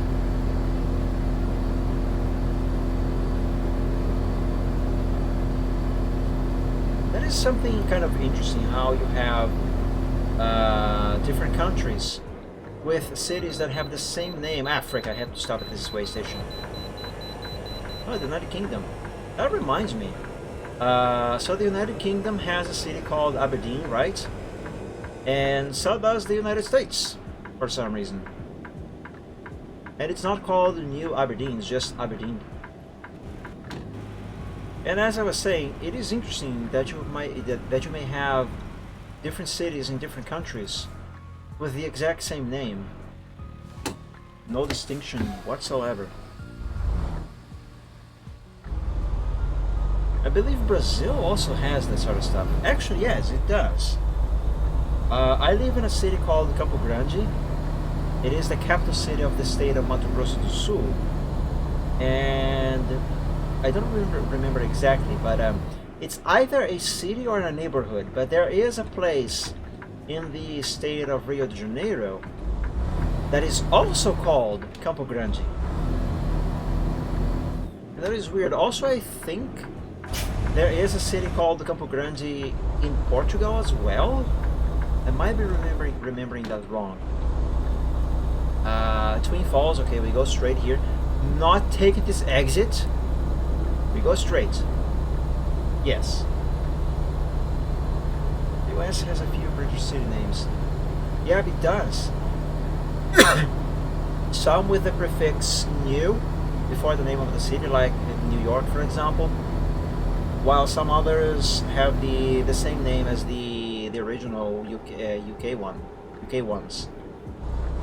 Although in the case of the United States, it makes a lot more sense because the United States was colonized by the British, after all. And these cities are actually some of the oldest cities in the country. But yeah, I definitely would like to meet some of those. They have so much history. Actually, the history of the United States itself, I have not really studied it or read much into it, but I know very, very little about it. But the little I do know, it is super interesting. It is super, super interesting. Also, what's with those buildings there? They're kind of getting themselves buried. That is strange. But yeah, it has a very interesting and fascinating history.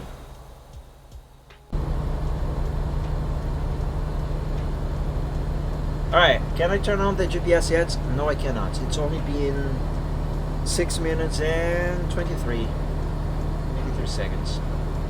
Oh, I still have to drive without a GPS for a little longer. To be honest though, this would be a lot more of a trouble if I were playing Euro Truck Simulator. Because, no offense to any Europeans here, but you guys don't really know how to make roads. You have way too many turns and exits everywhere. So I would be so lost. I mean, I always get myself super lost. What if I were to redeem the GPS thing again? I would want to bite you. I'm just kidding. Oh man. I would. You would be evil. You would be mean. Don't be mean to me, Ash. Don't be mean.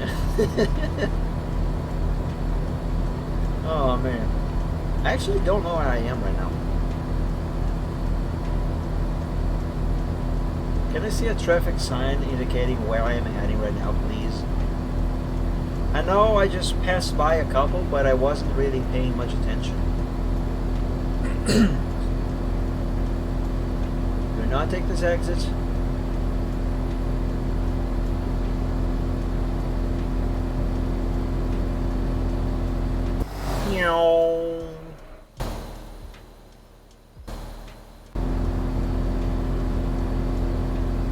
I kind of want to pull over and check the map for a moment. Alright, slow down a bit. This turn is a little tighter. Detroit Theism Pro Mods Europe. You'll be lost instantly. Oops, almost went into the wrong lane there.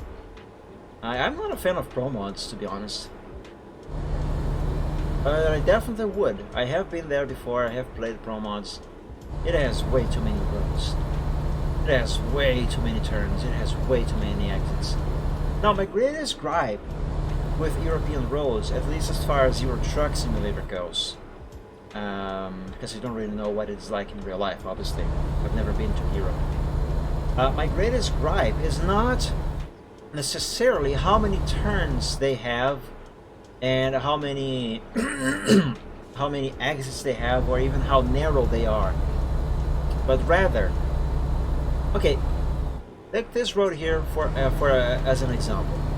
Okay, a road like this in Europe, most of them, not all of them, but most of them, where you have 2 lanes, even if it is 2 lanes in either direction.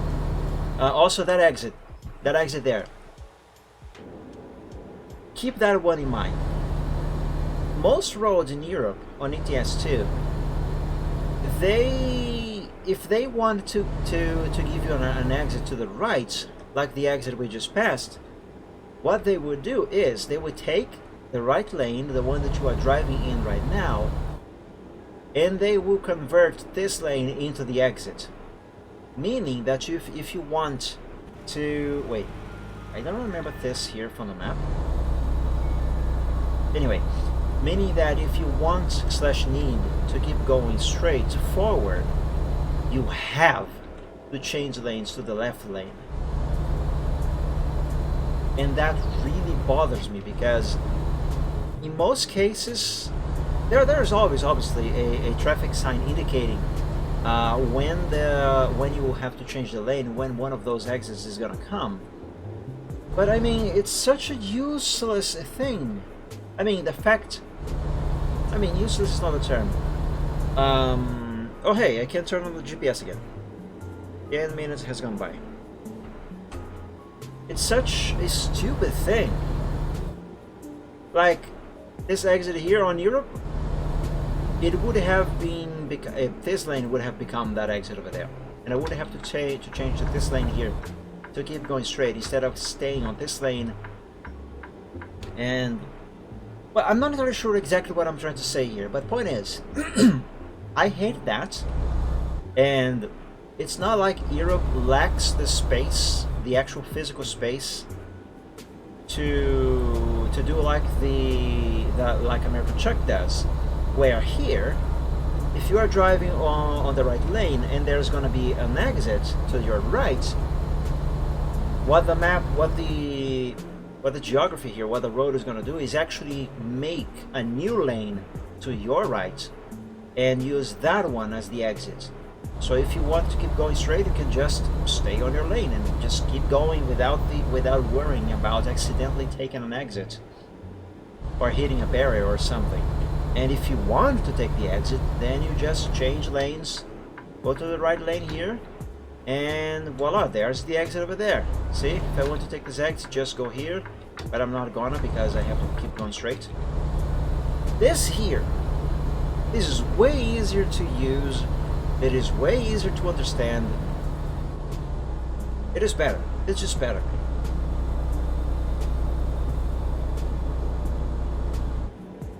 It is starting to become more common. It's called the Smart Motorway here, and it's designed to reduce congestion. I'm trying to read and keep my eyes on the road at the same time. To reduce congestion. Like you, I'm not a fan of these roads. Yeah, they suck.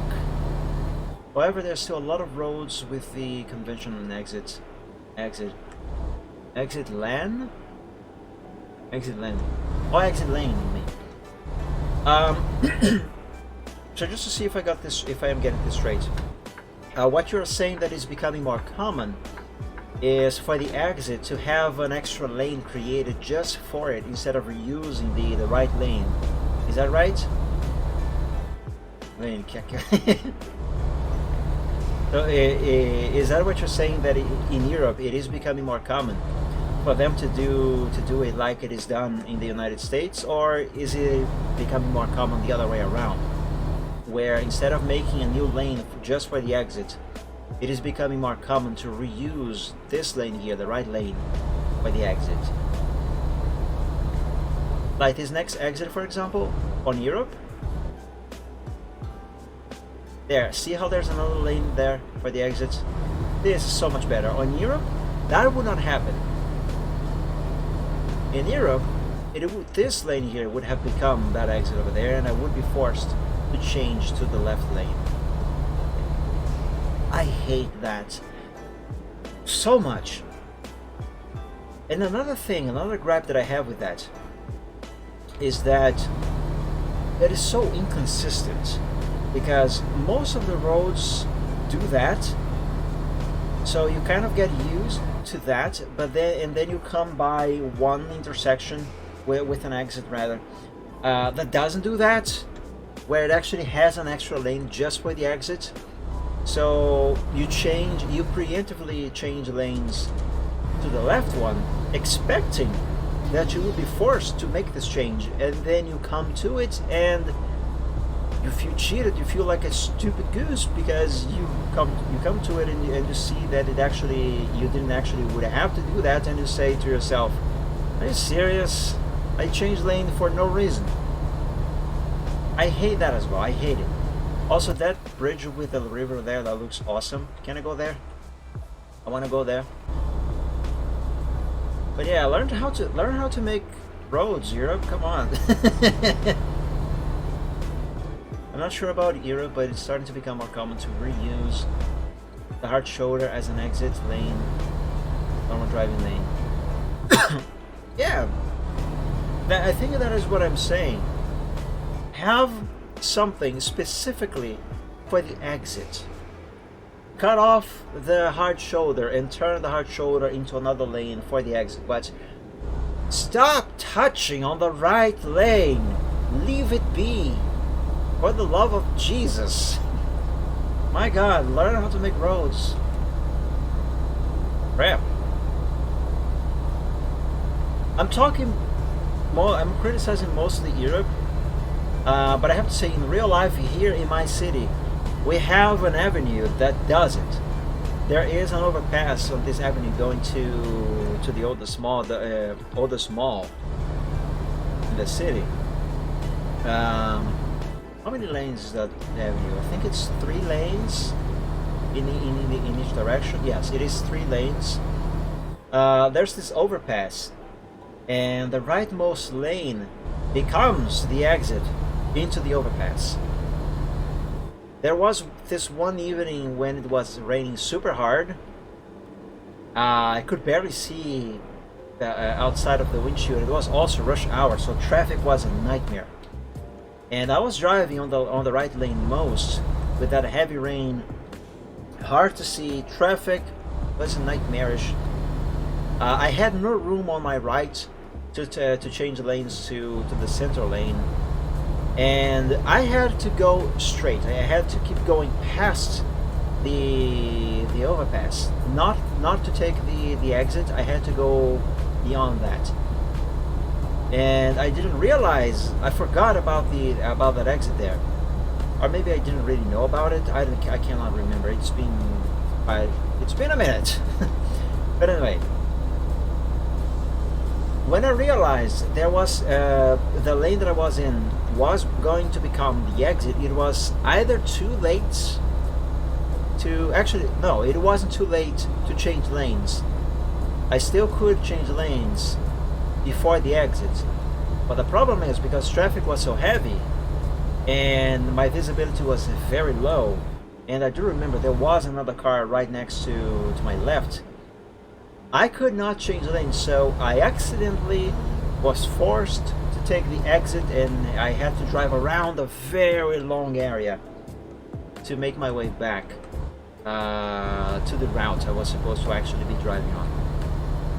Also, by the way, hold on. Let me pull over here for a brief moment.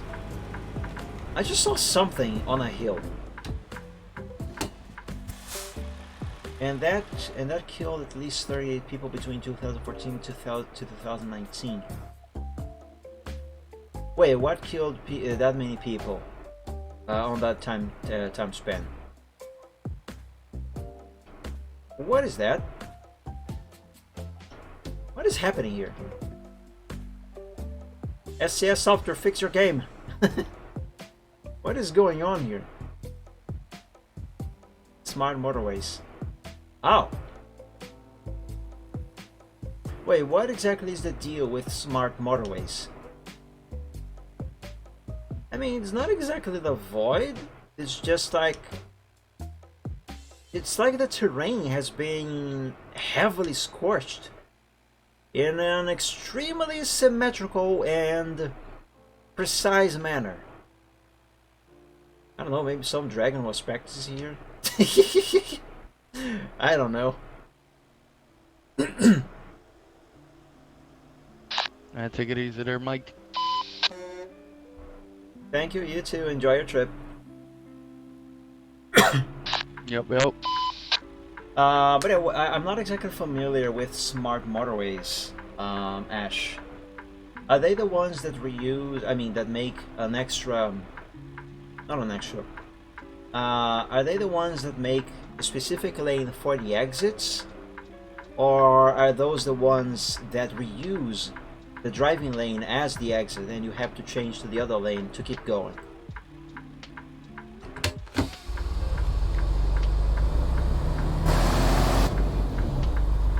By the way, there's the gas station there. Do I want to stop there? Nah. Just keep going. Excuse me. Second, I can draw a diagram and send on Discord if you like. Okay, so they are the ones that reuse the lane for the exit. So, for example, if I am on this lane here, and there's an exit, and I want to keep going straight as I have to, I will have to change to the left lane. So that's it. So basically, the thing that I was complaining about, saying that is my greatest gripe with European roads, at least on ETS2. Yeah, those are so bad. I really don't like them.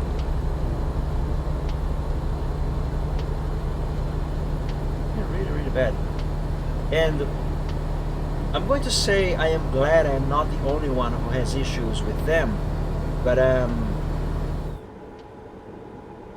say that knowing that people have died because of that, it feels wrong. So do know that when I say that I am glad I'm not the only one who has issues, I am by no means intending any sort of disrespect to those people. Very far from it. I say that meaning that I'm not the only one who also dislikes that sort of road. You know, not... I don't know how to explain this any further. But yeah, I mean no disrespect to those people. But yeah, as for those people who have died because of those stupid exits on those smart motorways, as they call them, I can imagine at least some of them to some degree probably just were driving on the right lane here like I am right now, and maybe they didn't really realize they were driving into an accident. They would have to turn right like this, for example, and or something, and they must have plowed into the barrier. I can only imagine at least some of those people must have died that way, which is awful, really, really awful. I'm not gonna lie, in game I have done that before. Not necessarily because I wasn't really paying attention, but I don't know what it is about those exits. Even when you have a traffic sign indicating they are gonna come, somehow it is super easy to not notice that. I don't know if it is a fault of the driver necessarily, if it is the actual traffic signs that are not really doing a very good job and indicating there's going to be an exit on your lane, so you have to change lanes or prepare to take the exit. I don't know, but I do know that in my experience I have smashed the barrier because I didn't realize it was an exit. And in real life, dude, that can mean death, certainly. So yeah, I'm gonna say once more, Europe, learn how to make roads, please.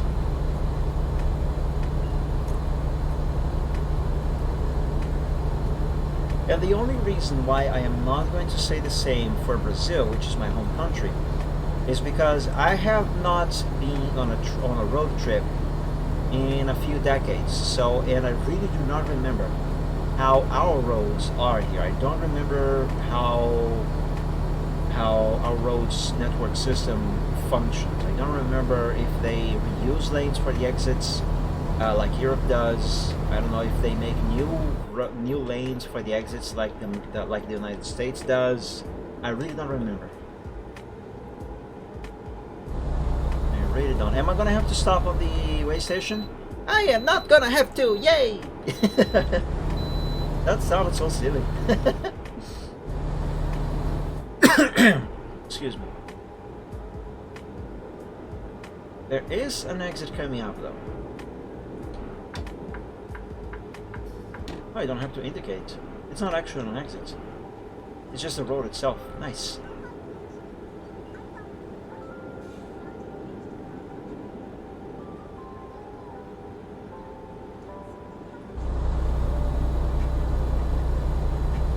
By the way, where are we? I don't know where we are. Help? I forgot to check the map after the should I ask for directions thing ran out. Oh, I gotta slow down a little more.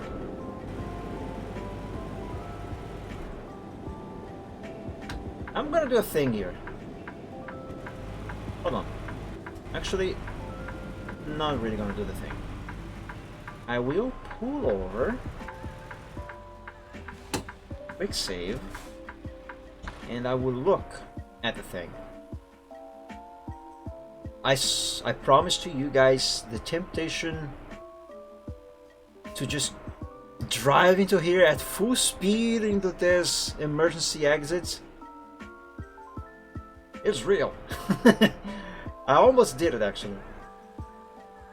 I really wanted to do it actually at some point.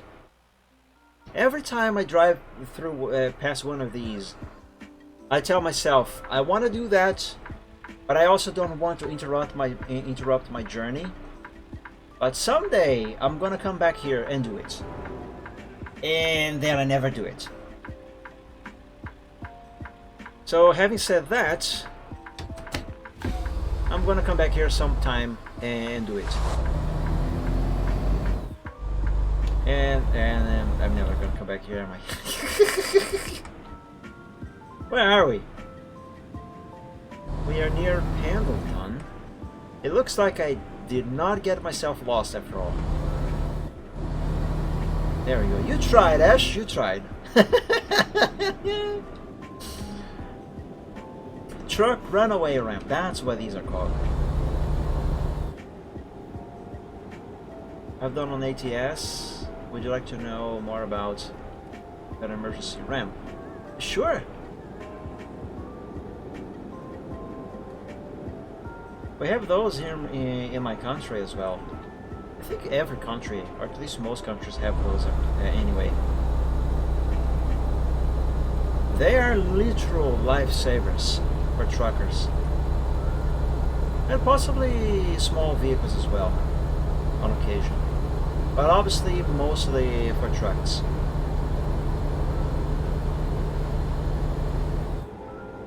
Doesn't really slow you down on ETS. I would imagine so.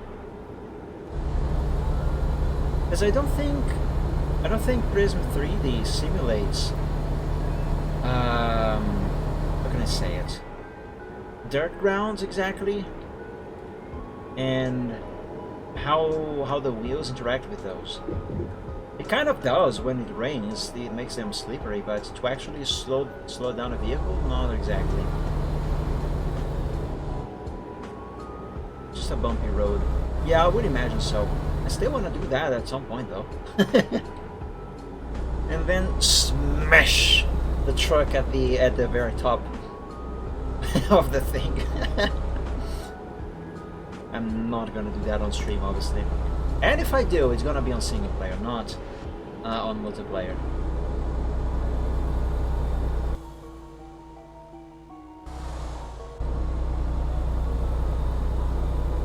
Pendleton. I don't think I have been to Pendleton, the city here, in a while.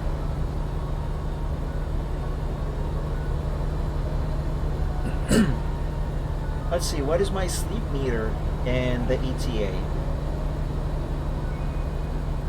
My driver is... This driver is very resilient.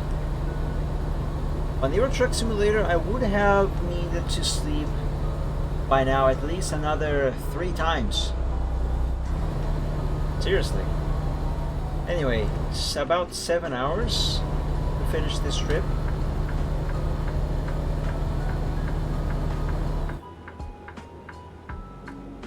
Take the exit.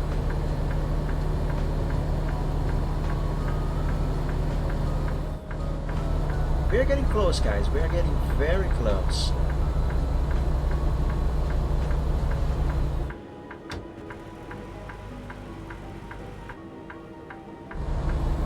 This actually does not dump me on the other lane, so good.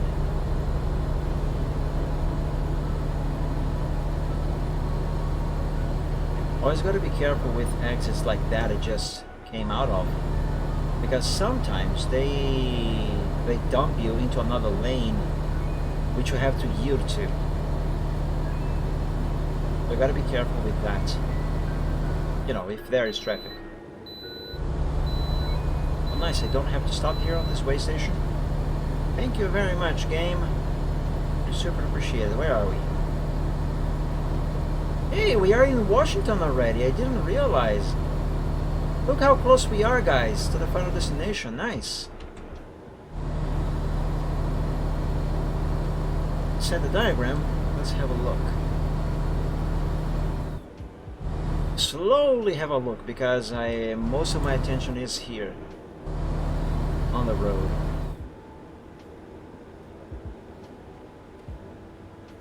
Alright, I think I should actually pull over to check that diagram. One moment.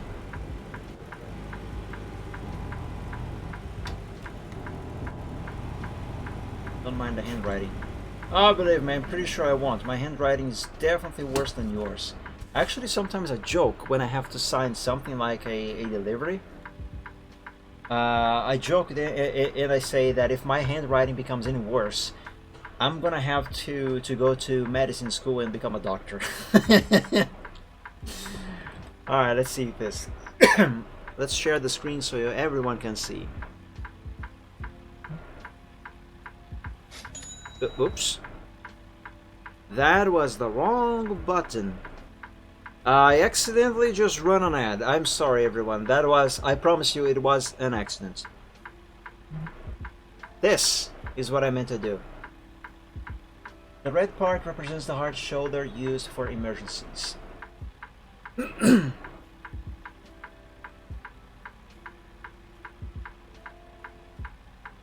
Alright, so... Wait, let me see if I can understand this. Okay, so this here would be the what they call the smart motorway, where you have. Wait, is this whole thing here the hard shoulder, or just this here?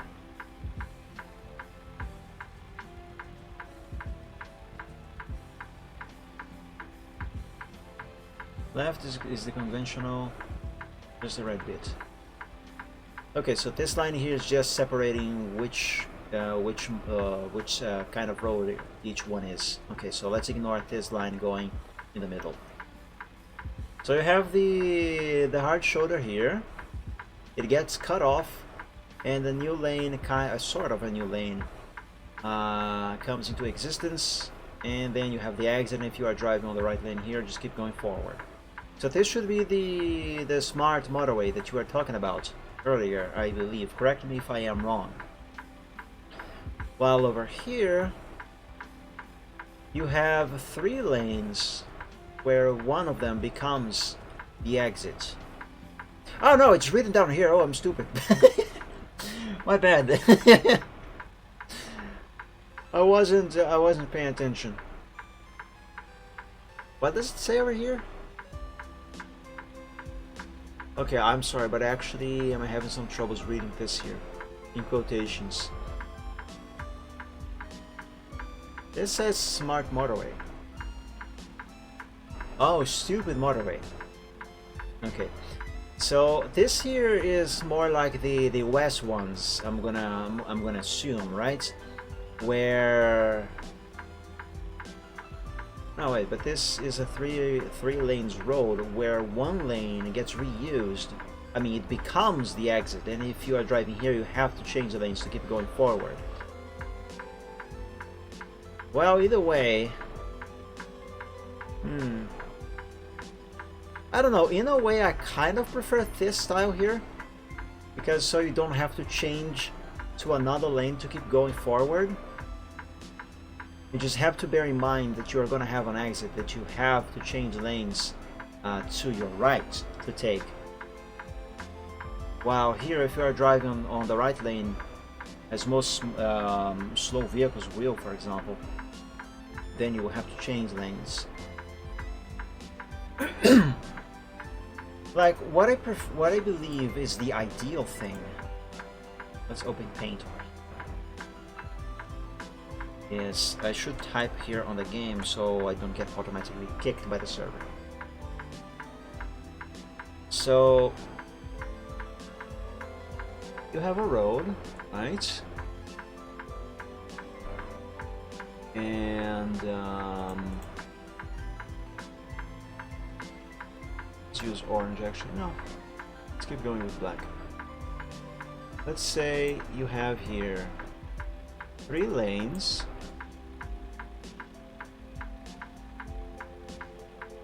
Don't mind my drawing skills at this time because I am using a mouse on the other computer here. I'm not using my drawing tablet. What the fudge? That's not what I meant to do. Right, so you have 3 lanes, right? And let's say there's gonna be an exit to the right over here. The ideal thing, and what I prefer, one of the reasons why I prefer the roads in American Truck Simulator over the roads on Euro Truck Simulator is because on ATS, let's draw the shoulder as well. Okay, so the red area here, that's going to be the shoulder. On ATS, you get either a brand new lane or just an exit going straight, kind of like this, you know.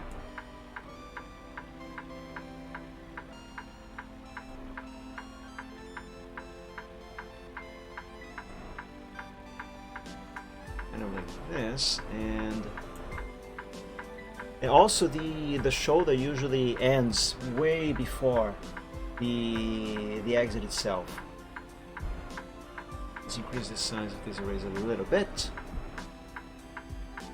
Raise this bit over here.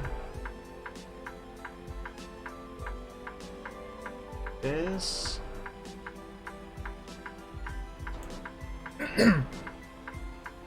Okay, I kind of prefer this here because, as I was explaining earlier, you don't have to change lanes to keep going straight. If you're driving on the right lane, you just keep going.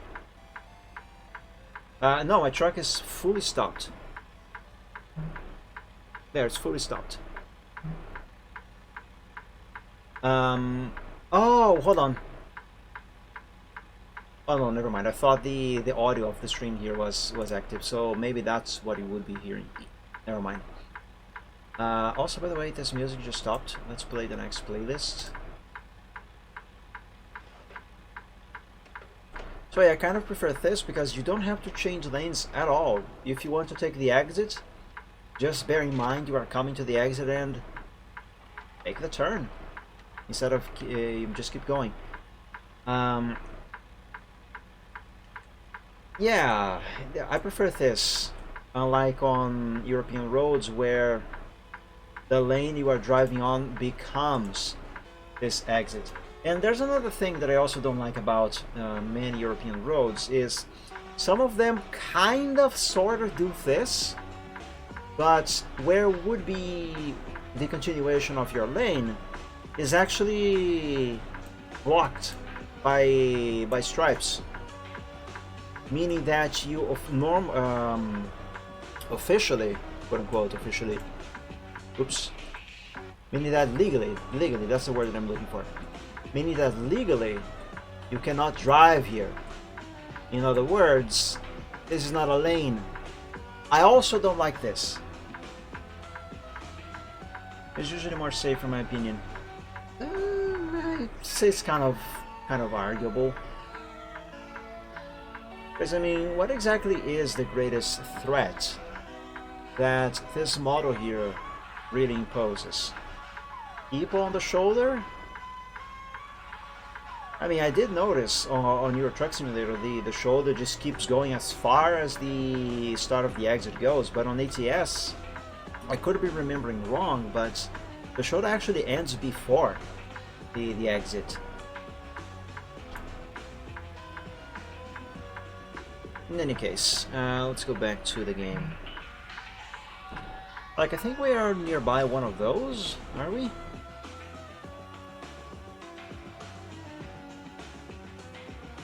Oh no, actually the shoulder continues alongside rather, the exit. I mean, this is not dangerous. Why would this be dangerous? More dangerous than that other one anyway. One thing is for sure, this is not confusing. If you are on the right lane here, you don't have to worry about accidentally taking an exit. Alright, let's resume the trip.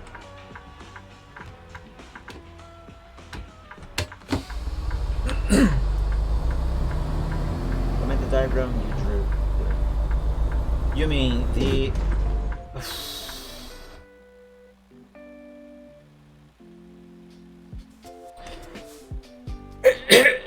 See, stuff like this is one of the reasons why you should not text and drive.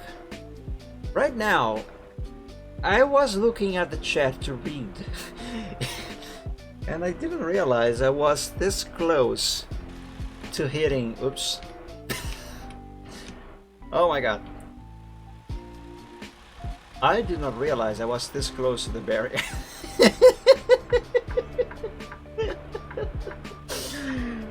Oh my god. Oh, that happened.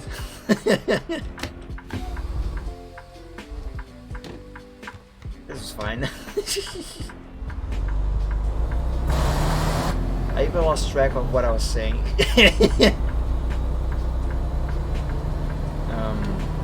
Right, I remember now. What do you mean by the diagram that I drew? You mean... Hydrate. Gotta keep hydrated. Alright, good idea. Let me just ask the question and then I'm gonna drink. You mean the diagram that I drew is safer? Or the diagram that you showed me is safer than the one that I drew? Because what I drew is basically what I just showed you on the road here in the game. I'm gonna drink now. The first one. Wait, what was the first that I drew? That I said? I said that the diagram that I drew is safer than the one you showed me? Or the other way around? Frick, I confused myself. I confused myself.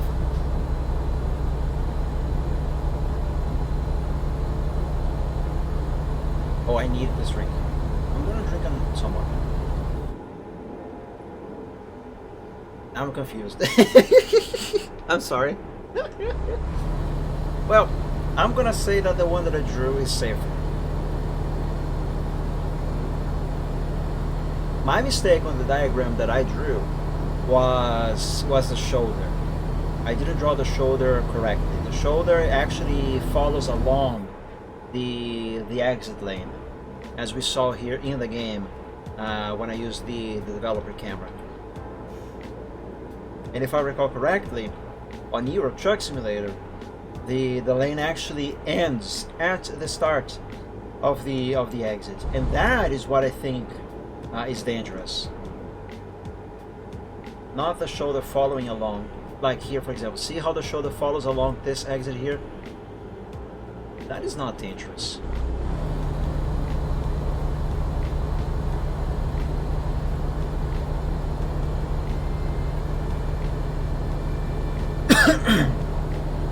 Yeah, I could be remembering wrong, but if memory serves me right, Euro Truck does not do that. The lane does not follow along the exit. Most of those, anyway. The shoulder actually ends at the start of the exit,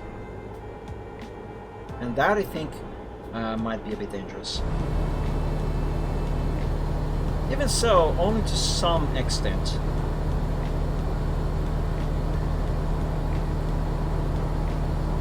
I think the real danger is reusing your driving lane for the exit. I think that is the actual real danger.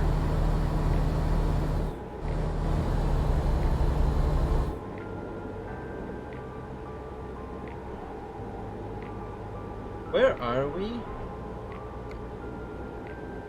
We're just getting out of Yakima. ATA roughly 5 hours. I'm gonna have to stop at a gas station. I just noticed.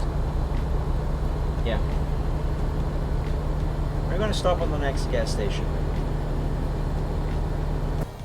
This is so nice.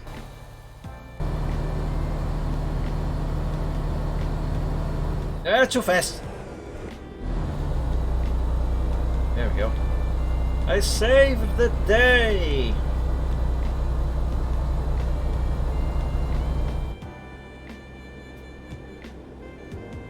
Use the emergency lane when someone with emergency to stop their vehicle safely. Well, I get that, but I'm not talking about reusing the shoulder. I'm talking about making a new lane entirely. And here on Truck Simulator, we can see that on almost every single intersection, exit. The shoulder, it still exists. Like right there. See how the shoulder actually follows, by the way, do I have to turn here? No. See how the shoulder actually follows along this exit? If you need to stop your vehicle in an emergency, you can. The shoulder is there. Flynn, thank you so much for the sub. Welcome, happy Wednesday. GTG to sleep, but enjoy our stream. Thank you so much. Smile. Thank you so much, Flynn. That makes me smile. Thank you so much. Also, it should be a Thursday for you, so happy Thursday.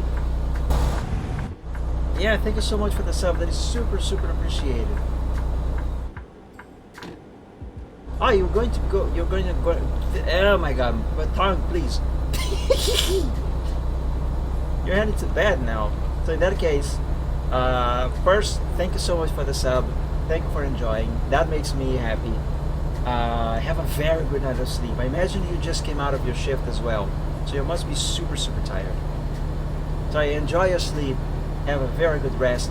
And dream of dragons, my Should friend. I ask for directions has just been redeemed for 500 dragon tokens. Mike now cannot use his GPS for the next 10 minutes. God damn it, Ash. Oh my God. Not again, not again. Oh, it's your day off. Nice, I hope you have been enjoying it then. Sing a bit of a song has just been redeemed for 500 dragon tokens. Excuse me. Mike now has to sing a bit of a song of his choosing. Alright, so now I have to drive without the GPS and try to remember, one, the way to go, so I don't get myself lost, and two, I have to do that while trying to sing a bit of a song. This cannot end up so well. Oh my lord. Okay, one thing at a time. First, let's figure out the route. Okay, and then I would try to remember a song. If I want to actually sing something without messing up the lyrics, I'm gonna have to stop the music that is playing in the background. Otherwise, that melody is gonna conflict with the melody in my brain. Anyway, let's see the route first. So far, it looks like... Oh no, I will have to take an exit. Oh God.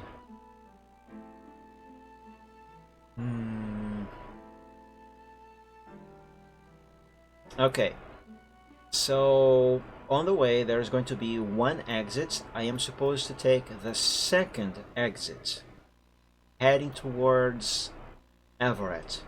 So I have to remember to pay attention to the traffic signs that gives me directions, and pay attention to the one that points towards the exit that will set me on course to Everett. Right. Or Macho Man by Village People.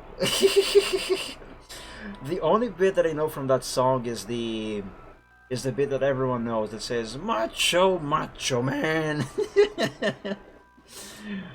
I don't actually know the rest of the song. I know the song, I just don't know the lyrics. That's the problem. Same thing for YMCA. They are fun songs, though. They are fun songs.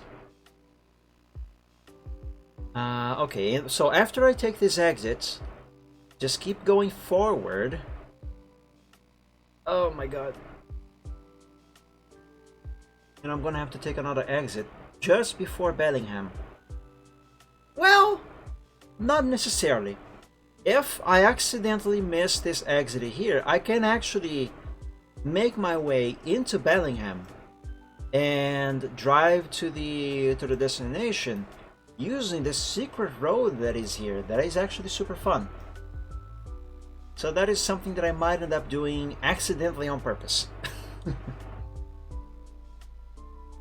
Even 30 years later, it still hits. It does, doesn't it?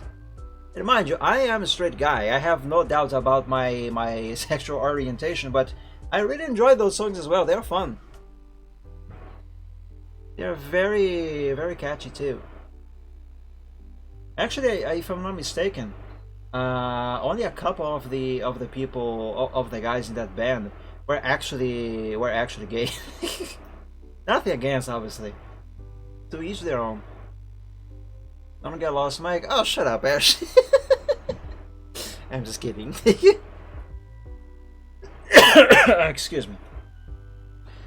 But yeah, those songs are fun. Actually, I might be able to sing one of them if I look up the lyrics. Let me see. I'm gonna look it up on the computer actually. Let's just type here so this server doesn't kick me. So if I am going to sing this, yes, I'm going to Google the lyrics. Let's share the screen. Oh, good. This time I didn't accidentally press the play on that button. Let's see, YMCA or what is the other one? Macho Man. If I'm going to follow along with the lyrics, I'm gonna have to do it with the truck stopped. I think I'm gonna do YMCA. Oops. I'm gonna bring the keyboard here. It's hard to type with the keyboard all the way over there. YMCA lyrics. I missed an A.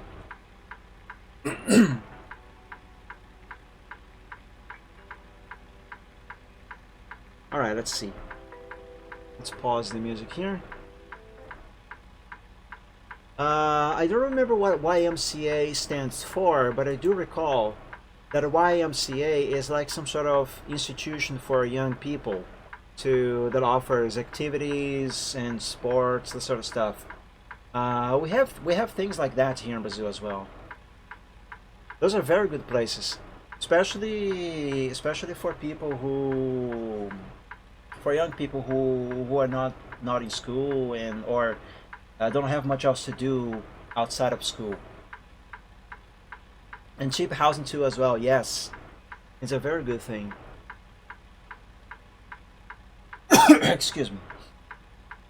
Alright, let's see. So everyone, first of all, rip your eardrums, and second, blame Flindex. Let's see. Young man, there's no need to feel down. I say, young man, pick yourself off the ground. I said, young man, 'cause you're in a new town when there's no need to be unhappy. Bow, bow, bow, bow, bow, bow, bow. Oh wait, that's not quite right. Young man, there's a place you can go. I said, young man. When you're short on your dough, oh my god, I messed up the melody a little bit. Young man, there's a place you can go. I said, young man, when you're short on your dough, you say you can. I messed up. My brain's kind of trying to sing another verse while it's no time for that verse, and I'm messing up. Let me try again. Young man, There's no need to feel down, I said, young man. Pick yourself off the ground, I said, young man. 'Cause you're a new town, there's... Oh, you know what is actually messing up? You know what is actually messing me up? This here. My brain is remembering the melody, except not exactly of the correct song. My brain is remembering the melody. Oops. Yeah, frick. Yogscast. This is what is causing my confusion. This is what is causing my confusion. This parody by the Yogscast, Milkman. My brain is kind of remembering the lyrics to this one, and that is conflicting with the lyrics of this one. You know what? If I hear the original, I can sing along without problems. The only problem is copyrights. YMCA. But maybe if I play it very quietly, just enough so I can hear it, but with my voice overwhelming it, maybe I might be able to get away with the copyright. Let's see, let's drop the volume a little bit.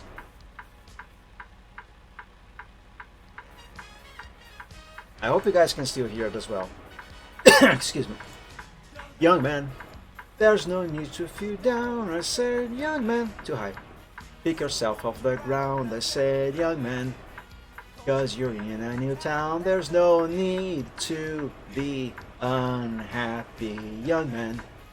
There's a place you can go, I say, young man.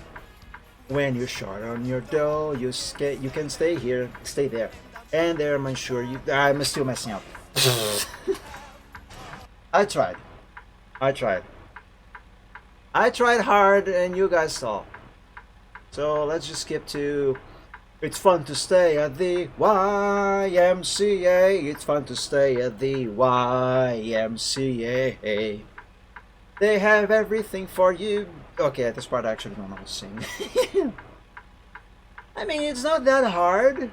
I'm pretty sure I could be able to sing this without issues. If I learn the lyrics. It's just that I'm not exactly super familiar with the melody plus the lyrics.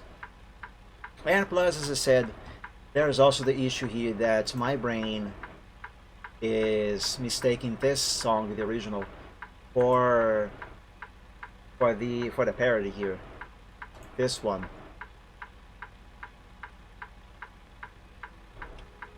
Let's keep here.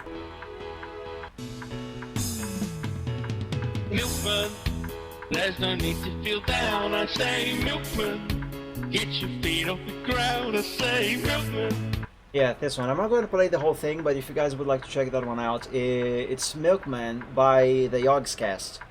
It's a very fun song. But yeah, my brain... There's a little bit of conflict of three factors there. My brain confusing the Milkman with YMCA. Me not being fully familiar with the song melody, not knowing the lyrics. It's a mess in my brain. Next time I will redeem Staying Alive. I kind of know Staying Alive, but just for the record, sing a bit of a song. The song that I sing is not of your choosing, it's a song of my choose because I have to know the song. So there's that. But yeah, if the song you suggest is something that I know, then by all means. Why doesn't disco become popular again? Right? Those, it was fun. Not so much the fashion, but the fashion, I think that can stay back in the day. But the actual music, the beats and stuff. Yes, I didn't forget, Ash, the GPS. That's why I just opened the map again. Okay, so exit to Everett. Let's open here the the chronometer again. Turn off the GPS. Timer is saying 2:36 and 10. All right.